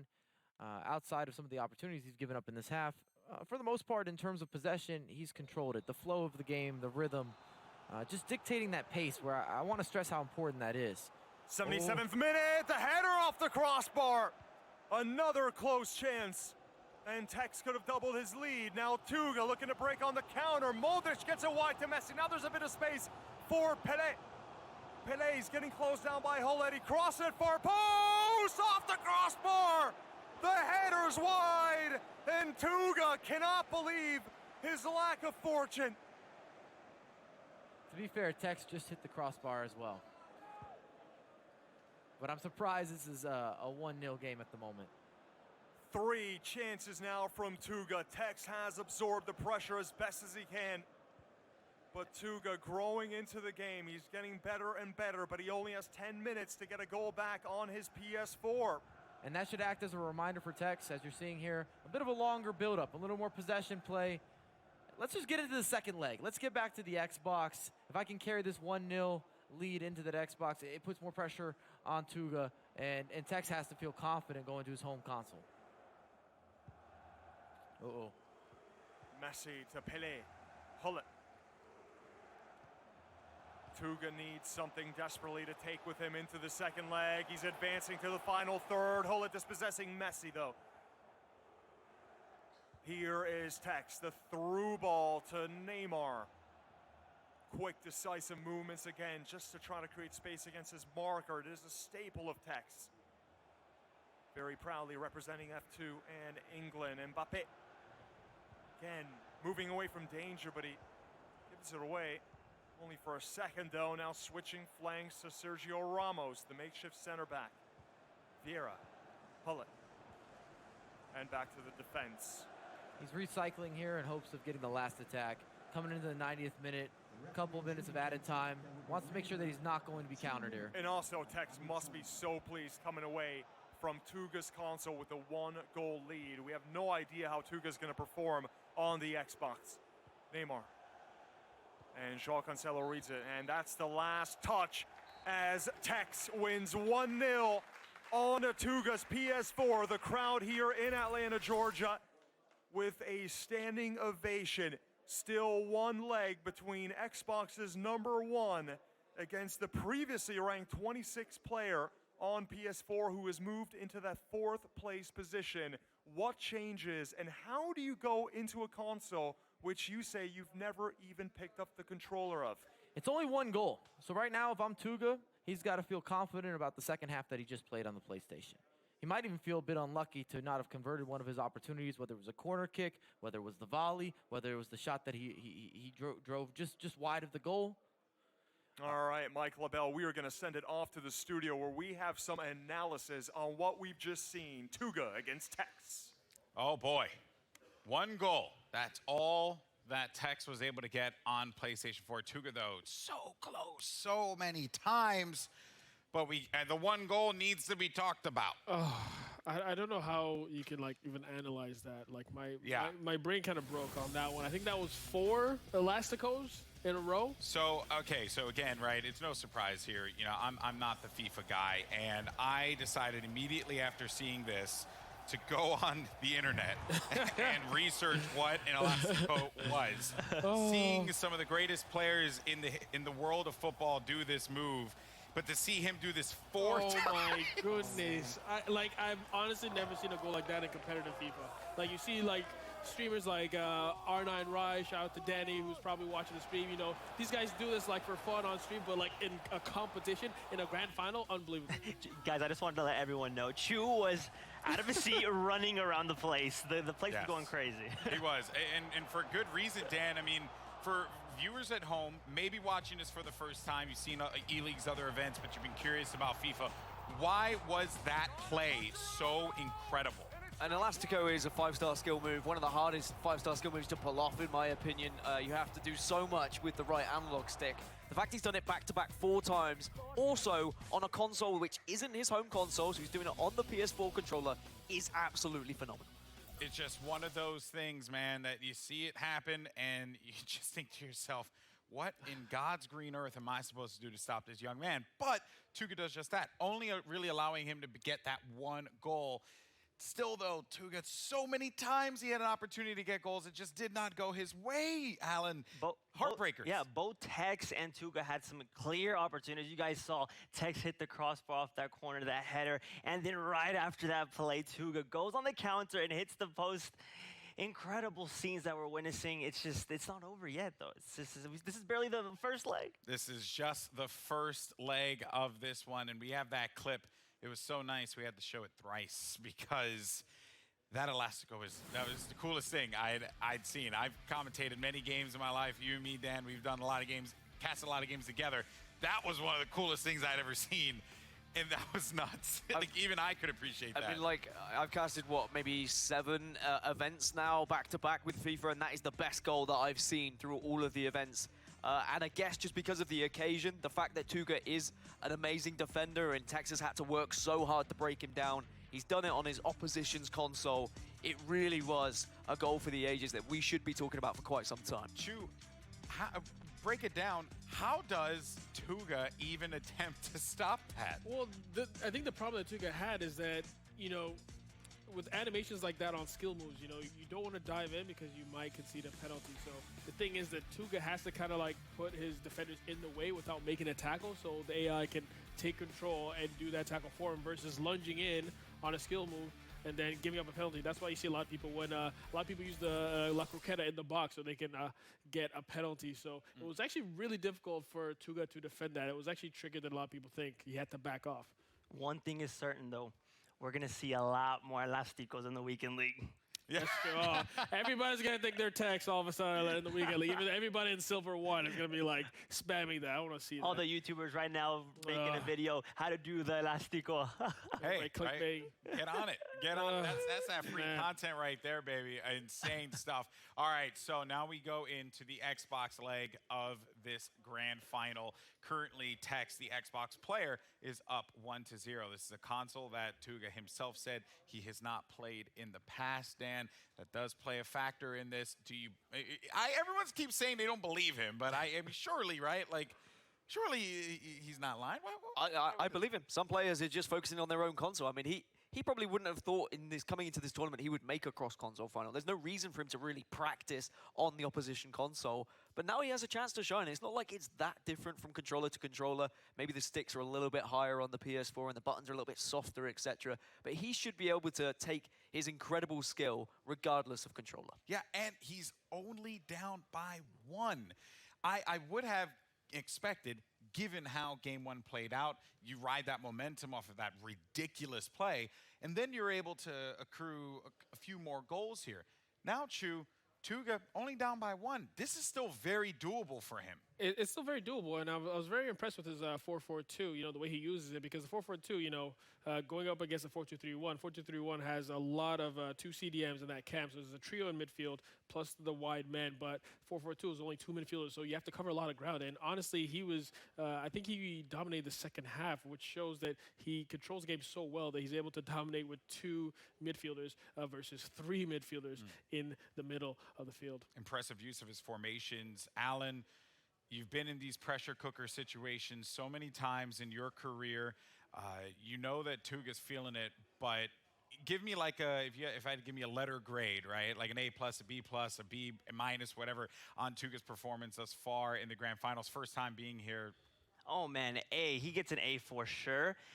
What we witnessed in his attack in that previous matchup was amazing. You could just tell that he was starting to find that confidence. He definitely was putting the pressure on Tekkz, but he was just unfortunate in some areas. Maybe in this second leg, clean up some chances. He did have one clear opportunity with someone on the wing. If he would have just taken his time, stopped the ball, and then played it outside, he would have had a one-on-one with the goalkeeper. So those situations right there, I feel like he needs to be more precise with them, more effective, and he'll get a goal in the second leg. But we're going now to Tekkz's comfort area now, his comfortable territory, which is the Xbox, right back home. Do you stand by your prediction here, Dan, that Tekkz just runs away with this? I mean, what you just witnessed with the skill moves that Tekkz was pulling out on his opposition console, expect more of the same now on Xbox. He's going to really start freestyling. He's going to be living up to that F2 name. And I'm a little bit scared, if I'm honest, for Tuga. Because if Tekkz starts to get excited and he starts trying to showboat and make the crowd, like he heard the crowd erupt, he'll want to hear that more. And he's going to be so excited to just prove what he's got here. Oh, boy. Well, I'm excited. We're going to go into the Xbox leg now. Send it over to your casters. You got Mike and Mateo, on the call. Over to you guys. Thanks so much, Golden Boy, and great stuff from our studio throughout this 3-day event here in Atlanta, Georgia. We are at the cross-console final. It is Tekkz with a slender 1-goal lead over Tuga, and they're playing on Tekkz's Xbox. Mike.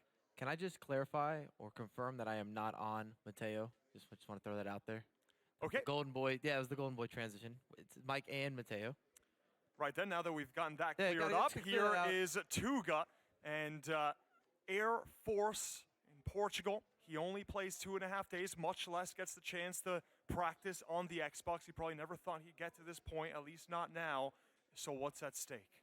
$50,000 to the winner. Bragging rights. And you go down in history. Everyone will mention the time that you won the FUT Champions Cup in February that took place in Atlanta. And Tekkz is most definitely the favorite, going to his home console. But I don't think people should be writing off Tuga. In the second half of that first leg, I know it's his home console. I know it's where he spends his time. But he made a lot of clear chances. He wasn't clinical enough. He wasn't efficient enough.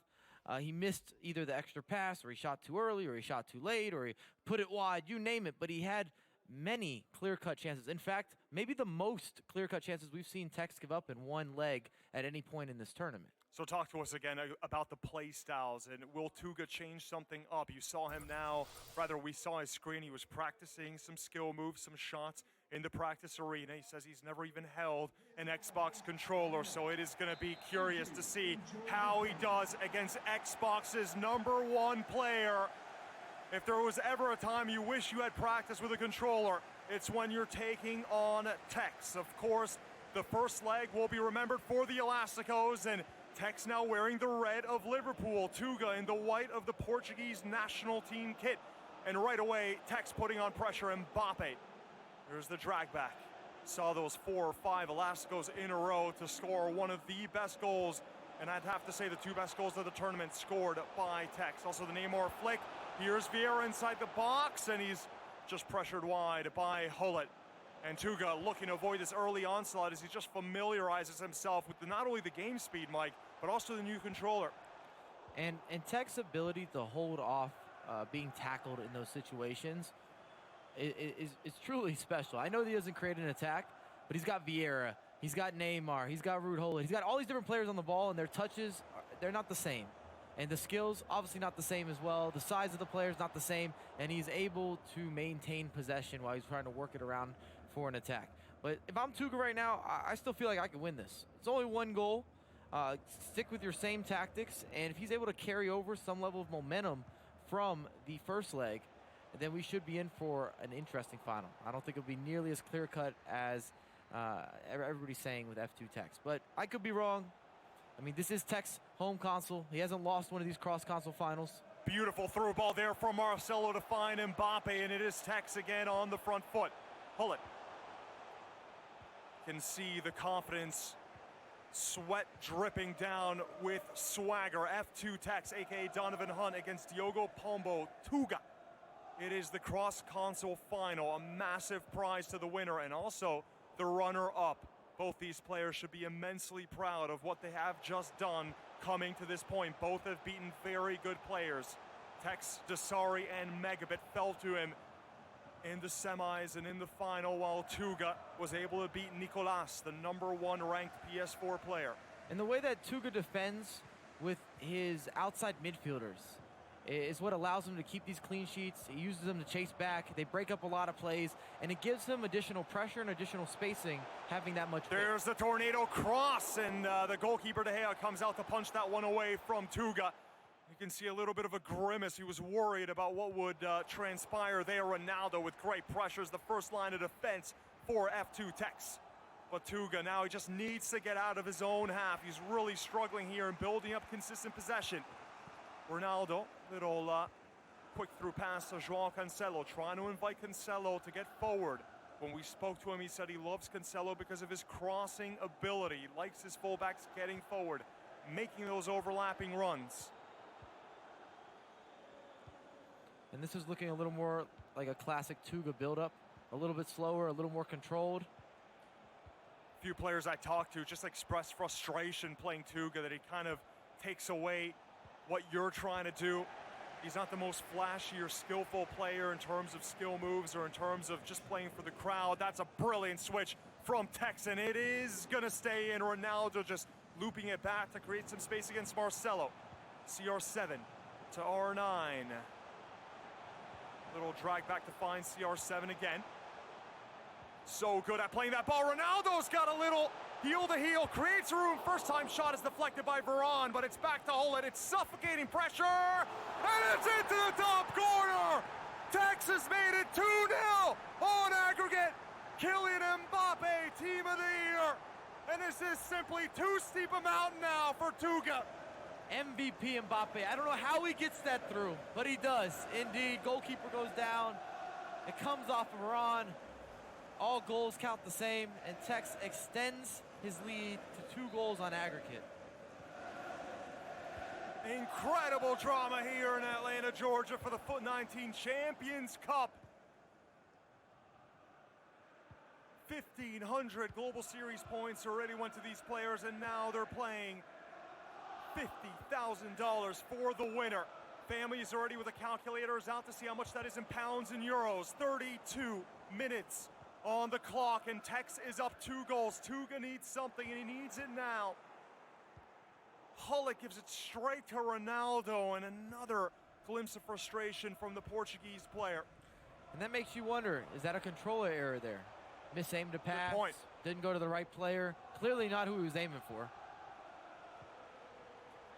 You see Tuga keeps grimacing here. He doesn't look too comfortable on this Xbox controller. He said earlier in an interview to K Murray it's the first time that he'll ever play not just TekkZ, but also play with the Xbox controller, and he just doesn't seem to be able to get in any sort of rhythm against the best player from Xbox, who is living up to the hype and to the ranking. The tornado cross to the back post, off the crossbar, and had that gone in, You just wonder, would that have been it? Or is there still a glimmer of hope for Tuga?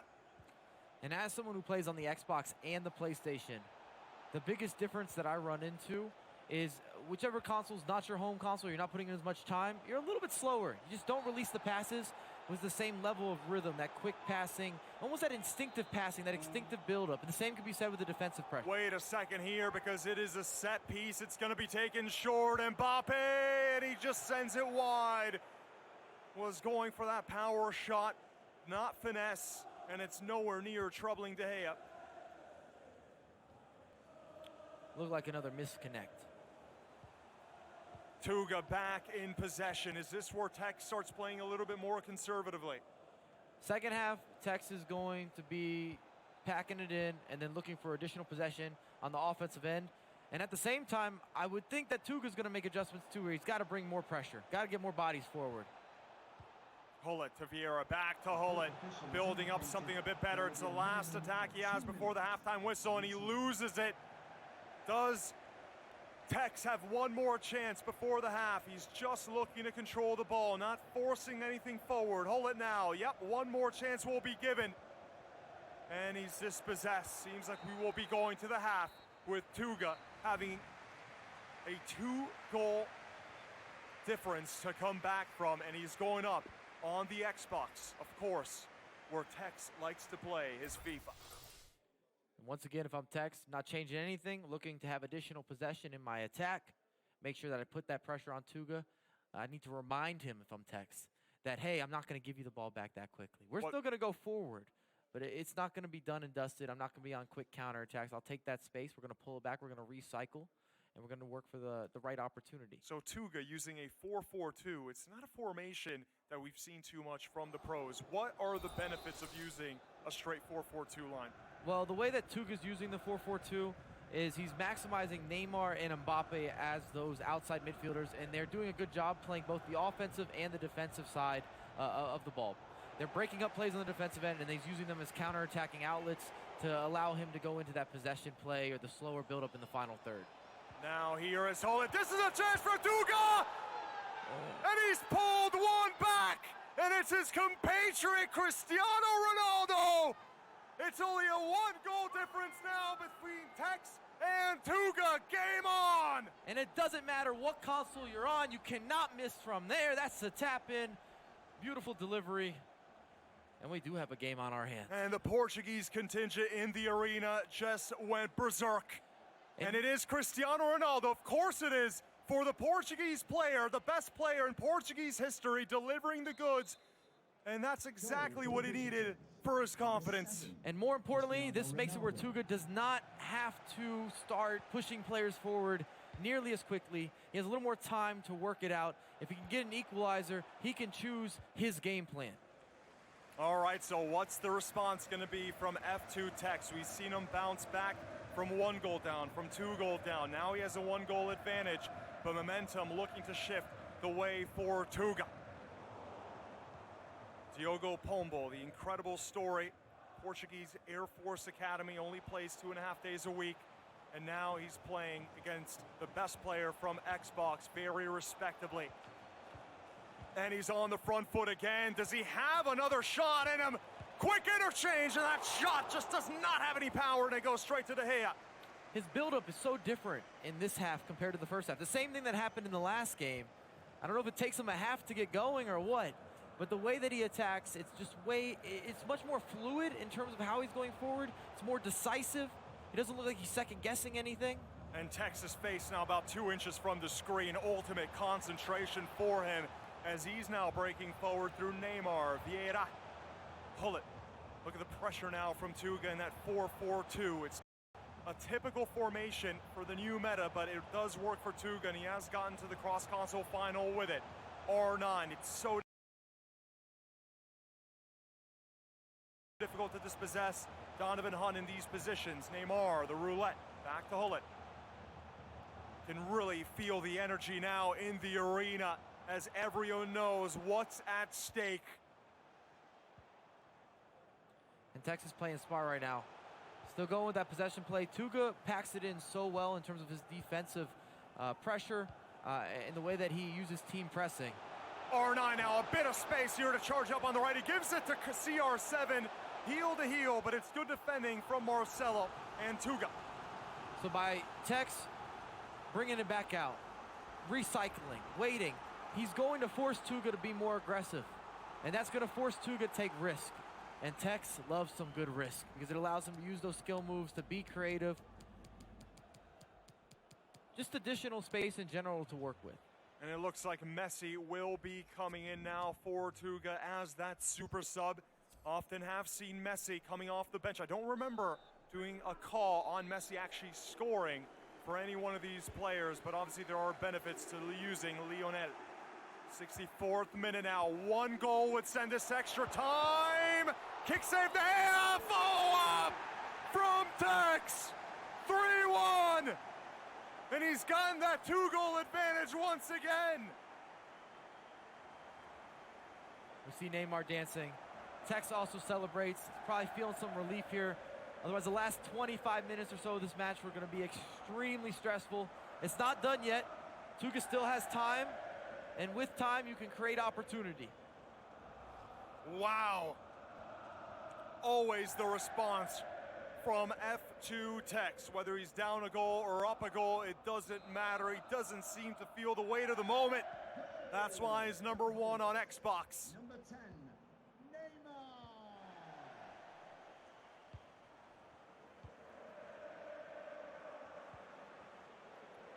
We're going to find out what Tuga's made of. Well, he's certainly made of a lot to get to this stage, but using the Xbox controller for the first time, as he said in the interview, this is really a tough task for him. He's got to be perfect now in the final moments, but it ain't over. Neymar, lovely first time through ball over the top for Mbappe as Tekkz is looking to put this one away. Marcelo, he gets by his marker, R9, Mbappe. Back to Marcelo, Hullet, always a reference point, switches flanks. Now he's just gonna try to get Tuga chasing. Time is on the side of Tekkz. Neymar, R9, Hullet. Mbappe, does he have time to turn? He shoots at the near post. And now it's Tuga in possession. He saw Pele as an option, now Messi on his left. It's a good switch to Marcelo.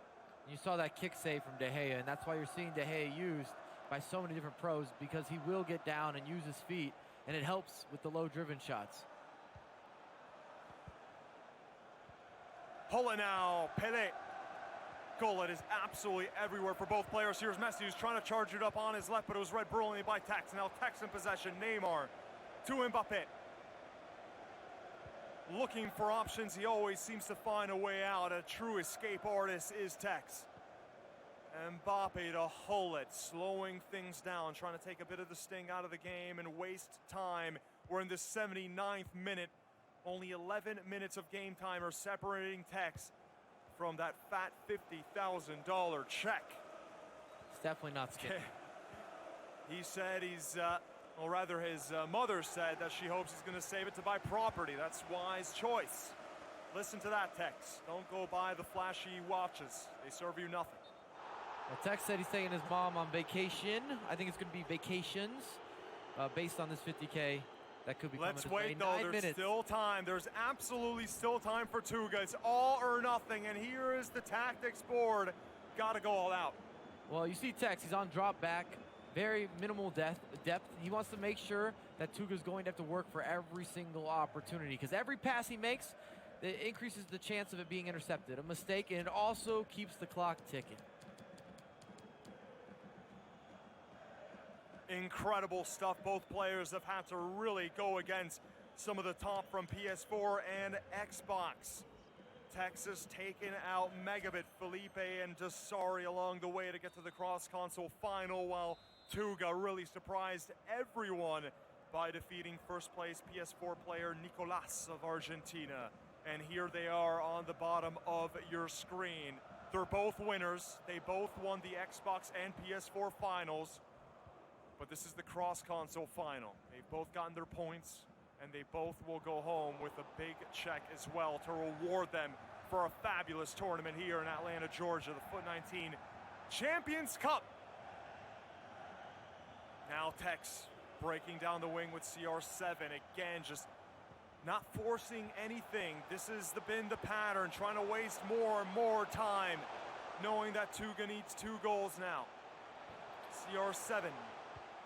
And Tekkz wing And play look at that is back. unparalleled. He's able to attack via the wings, hold the ball via the wings, just to control games via those wings, and he uses them as outlets perfectly. As I say that, of course, he has a poor outlet, which could end up for an opportunity here. Oh, back heel from Messi to try to find Ronaldo. It was so close, but again, the defender's in the perfect position for Tekkz. Tuga still got time. Needs 2 goals on 2 chances. Ronaldo dispossessed. And there's that quality outlet again. He goes big, it's very smart. Diagonal, the keeper can't come out. Oh, and Mbappe. here is Tekkz yet again, and Mbappe flicks it up. It would have been something truly spectacular. And Tekkz would become the first 3-time FUT Champions Cup winner. An incredible feat for the wildly consistent man who has qualified for 11 out of 11 events. As we're in the 90th minute, Stevie G to play homage to his favorite Liverpool. That is more of an emotional move. And what does the icon of Stevie G have in store for us? 93rd minute, final chances of the game as we're getting to the final seconds of the cross-console final. Tekkz has won it. He is the champion, and he will host the trophy, defeating Tuga. 3-time champion in the FIFA 19 season. Pre-patch, post-patch, it's not a problem for F2Tekkz.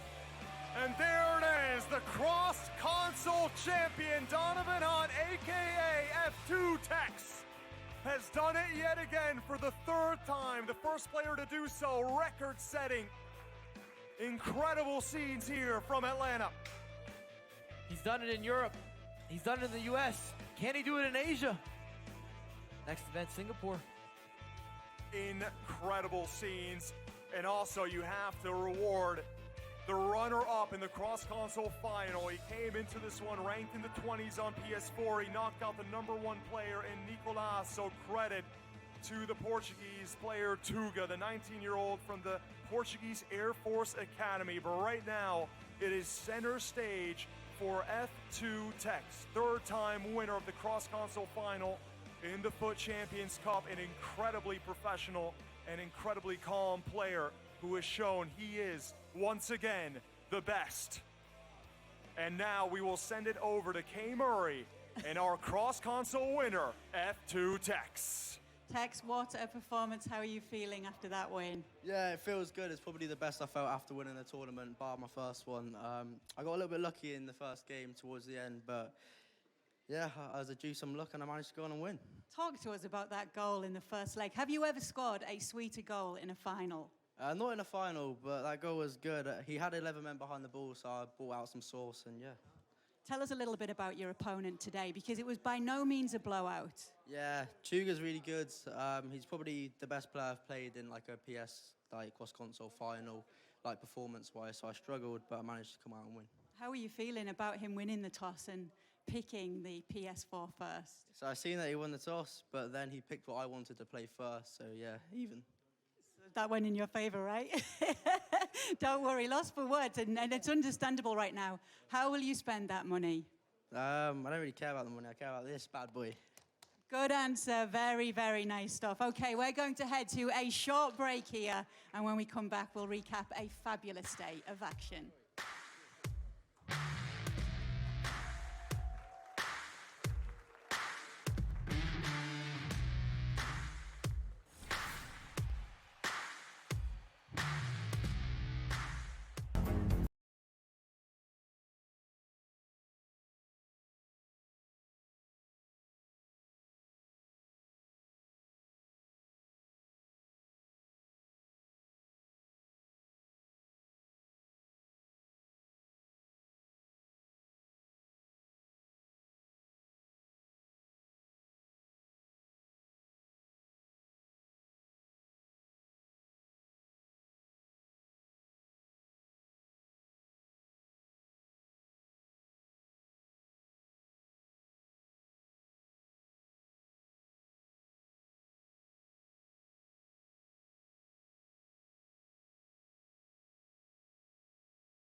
And there you have it. Congratulations to FUTEkkz, your winner of the ELEAGUE FUT Champions Cup February. Welcome back once again, and one final time for myself.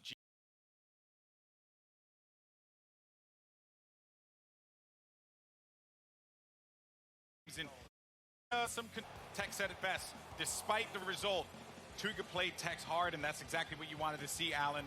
Really well done from him. Yeah, all credit where it's due. tuga did have a fantastic tournament. Even though he lost, he takes a nice $20,000 check. The pro points, which are going to help him in the Global Series rankings.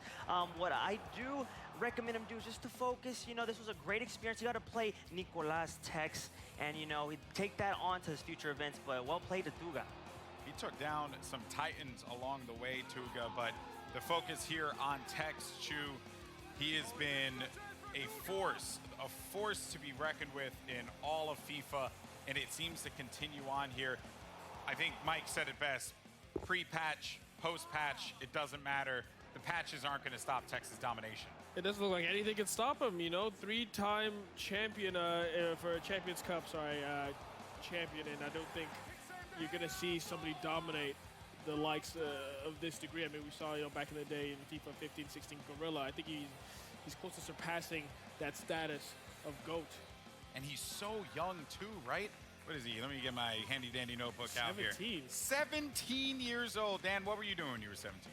I mean, I was competing as well, just not as good as FUTEkkz. I wasn't achieving the likes that he was. I mean, he's finally earned that prime icon FUT item that I was talking about. His third name on the trophy. I mean, what a phenomenal story it is for FUTEkkz, and he earned it at this event. He really did play phenomenal. He had to work hard in that first PS4 leg. He even said it himself. tuga had his back against the wall. He had to pull out the sauce to be able to actually achieve it. Oh, the old Perry Perry. Had to find a way to fit another Nando's reference in there. And I think that kind of brings us to this next section where that insane play happened. We had to show it again. It was so nice. We play it 4 times. But this time, it's actually going to be from the Champions channel. We're going to see it from that perspective. Look at the inputs here, Dan. Ridiculous. Absolutely insane. If you look at just watch the right stick and the wiggles that he's actually doing. It's a very precise movement. Oh my and God. Also, we've got to credit the finish. He has chose to drill it bottom right rather than naturally a lot of players would be drilling it bottom left. It really was a phenomenal goal, but just look at those wiggles in the bottom right. That is a very precise set of movements. Okay, so in the bottom right there, the screen, and again, for any of the viewers like myself, first time here, was that the exact input, that slight input that he had to go with the right stick? Yeah, just the right analog stick being. I mean, it's probably more so when you're actually doing it, but on the graphic, it looks a little bit small. Okay, I was about to say, because if he's hitting it like that, then this is it. We're all done here. I don't even know why we're even talking about it anymore. The guy's a beast, Alan. Shout out to Ronaldinho Gaucho, R10, one of the creators of the Elástico back in his prime. And FUTEkkz over here just showing a tribute to Ronaldinho and how effective that skill move is. Effective indeed. It got the only goal on the PlayStation side, but we did hear from FUTEkkz, our champion. We also did have another champion, though. The PS4 champion was tuga. Despite him not winning in the cross-console final, still came out on top of the pack on PlayStation 4. And we have him standing by with Kay over at the Cheez It Grooves Player Lounge. Yeah, our PS4 champion and a worthy runner-up. I'm sure you will all agree. How are you feeling after that game, tuga? Yeah, I'm feeling quite sad because I lost the cross-console final, but it was against the number one player. It's FUTEkkz, he's the best, so it's the number one. I can't describe what I'm feeling right now. You should be proud, though, because it was only 3-1, and you definitely scared him a few times. He said so himself, so that must be something that can give you at least a bit of a boost. Yeah, I'm proud about these matches. I came into to be the best in the PS4, so I'm really proud and I'm really happy from this journey. It comes to an end, but let's see into the next FUT Champions Cup. Do you regret picking your preferred console, PS4, first?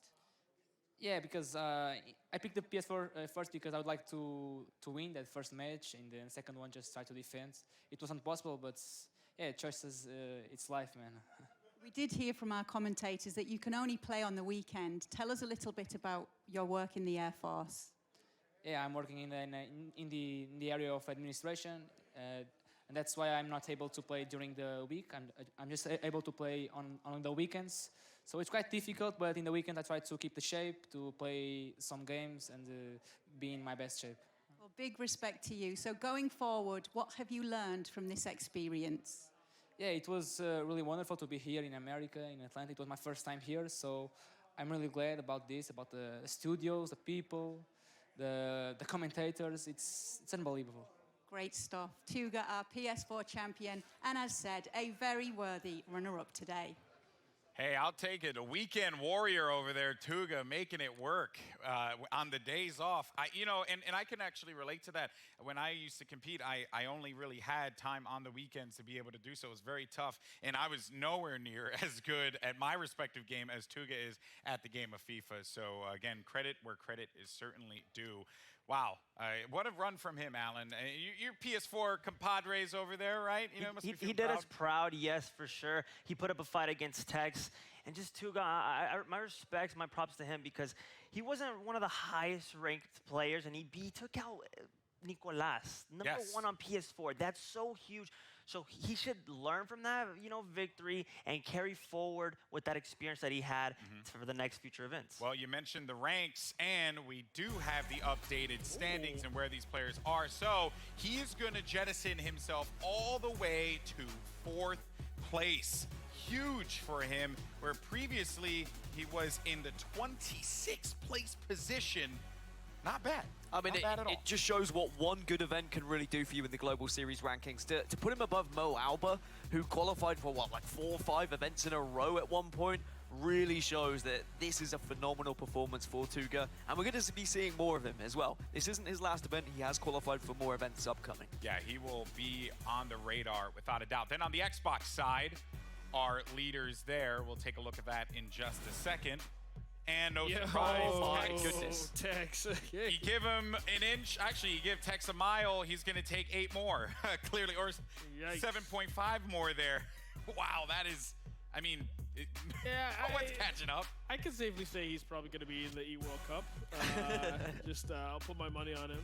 But yeah, look at that gap. That's about over 4,000 points between first and second. He's absolutely dominating the Xbox scene in FIFA 19. That includes last weekend's play and this weekend's play. So a lot of points here. That is just insane, but insane is probably the best word that you could use to describe Tekkz, right? This kid is so talented. Dan, I mean, the sky's the limit for him. I mean, and he'll be in the sky very shortly as well. After winning this tournament, he's taking a 10 p.m. flight tonight back to England to compete in the E-Premier League. He's going to try and qualify to represent Liverpool. And that is just incredible to show that his dedication to the craft, his dedication to the club. We saw him bring Steven Gerrard on at the end of the final as well. Like, he loves Liverpool. I'm glad you mentioned Liverpool here because, Chu, I'm sure you're a huge fan of... Yeah, such a huge fan of Liverpool, man. Hey, Tekkz, I mean, maybe we might see an EPL, but, I'll be on the Man United side. I love you, bro, but, I mean, if you're there with Liverpool, I don't think that we'll be getting along, but you're my boy. Well, regardless, you're just going to have to accept the fact that Tekkz is a beast, and he's going to bring that not only to EPL, but maybe to our next competition as well for FIFA, because FUT Champions Cup is going to be making its way to Singapore. Oh, wow. And Dan, I know that you're going to be there, bud. I am going to be there. Can't wait. Again, just an incredible set of players that have all qualified. Chance to get more Global Series ranking points, and Tekkz, another chance to put another name on the trophy. It's going to be amazing. Well, it's going to be awesome. Singapore, beautiful city, and I'm sure everyone is really going to enjoy it. As far as ELEAGUE is concerned, though, there's another ELEAGUE event. I had the pleasure to announce this one, and now I get to announce the next one. Rocket League is making its way back to ELEAGUE. That's right. So the NCAA Final Four Fan Fest will play host to some of the best Rocket League collegiate players that we have. Awesome stuff. I love the Rocket League community. It's kind of like, soccer with cars. Anyway, that is going to do it for us here for the first ever FUT Champions Cup on American soil. It was incredible. Thank you so much for tuning in. Thank you to the production, to EA, to everyone who supported this incredible event. It's been an absolute blast. I'm Golden Boy, your host, signing out. We'll see you on the next one. He is the champion, Tuga. Sole champion, Donovan Hunt, a.k.a.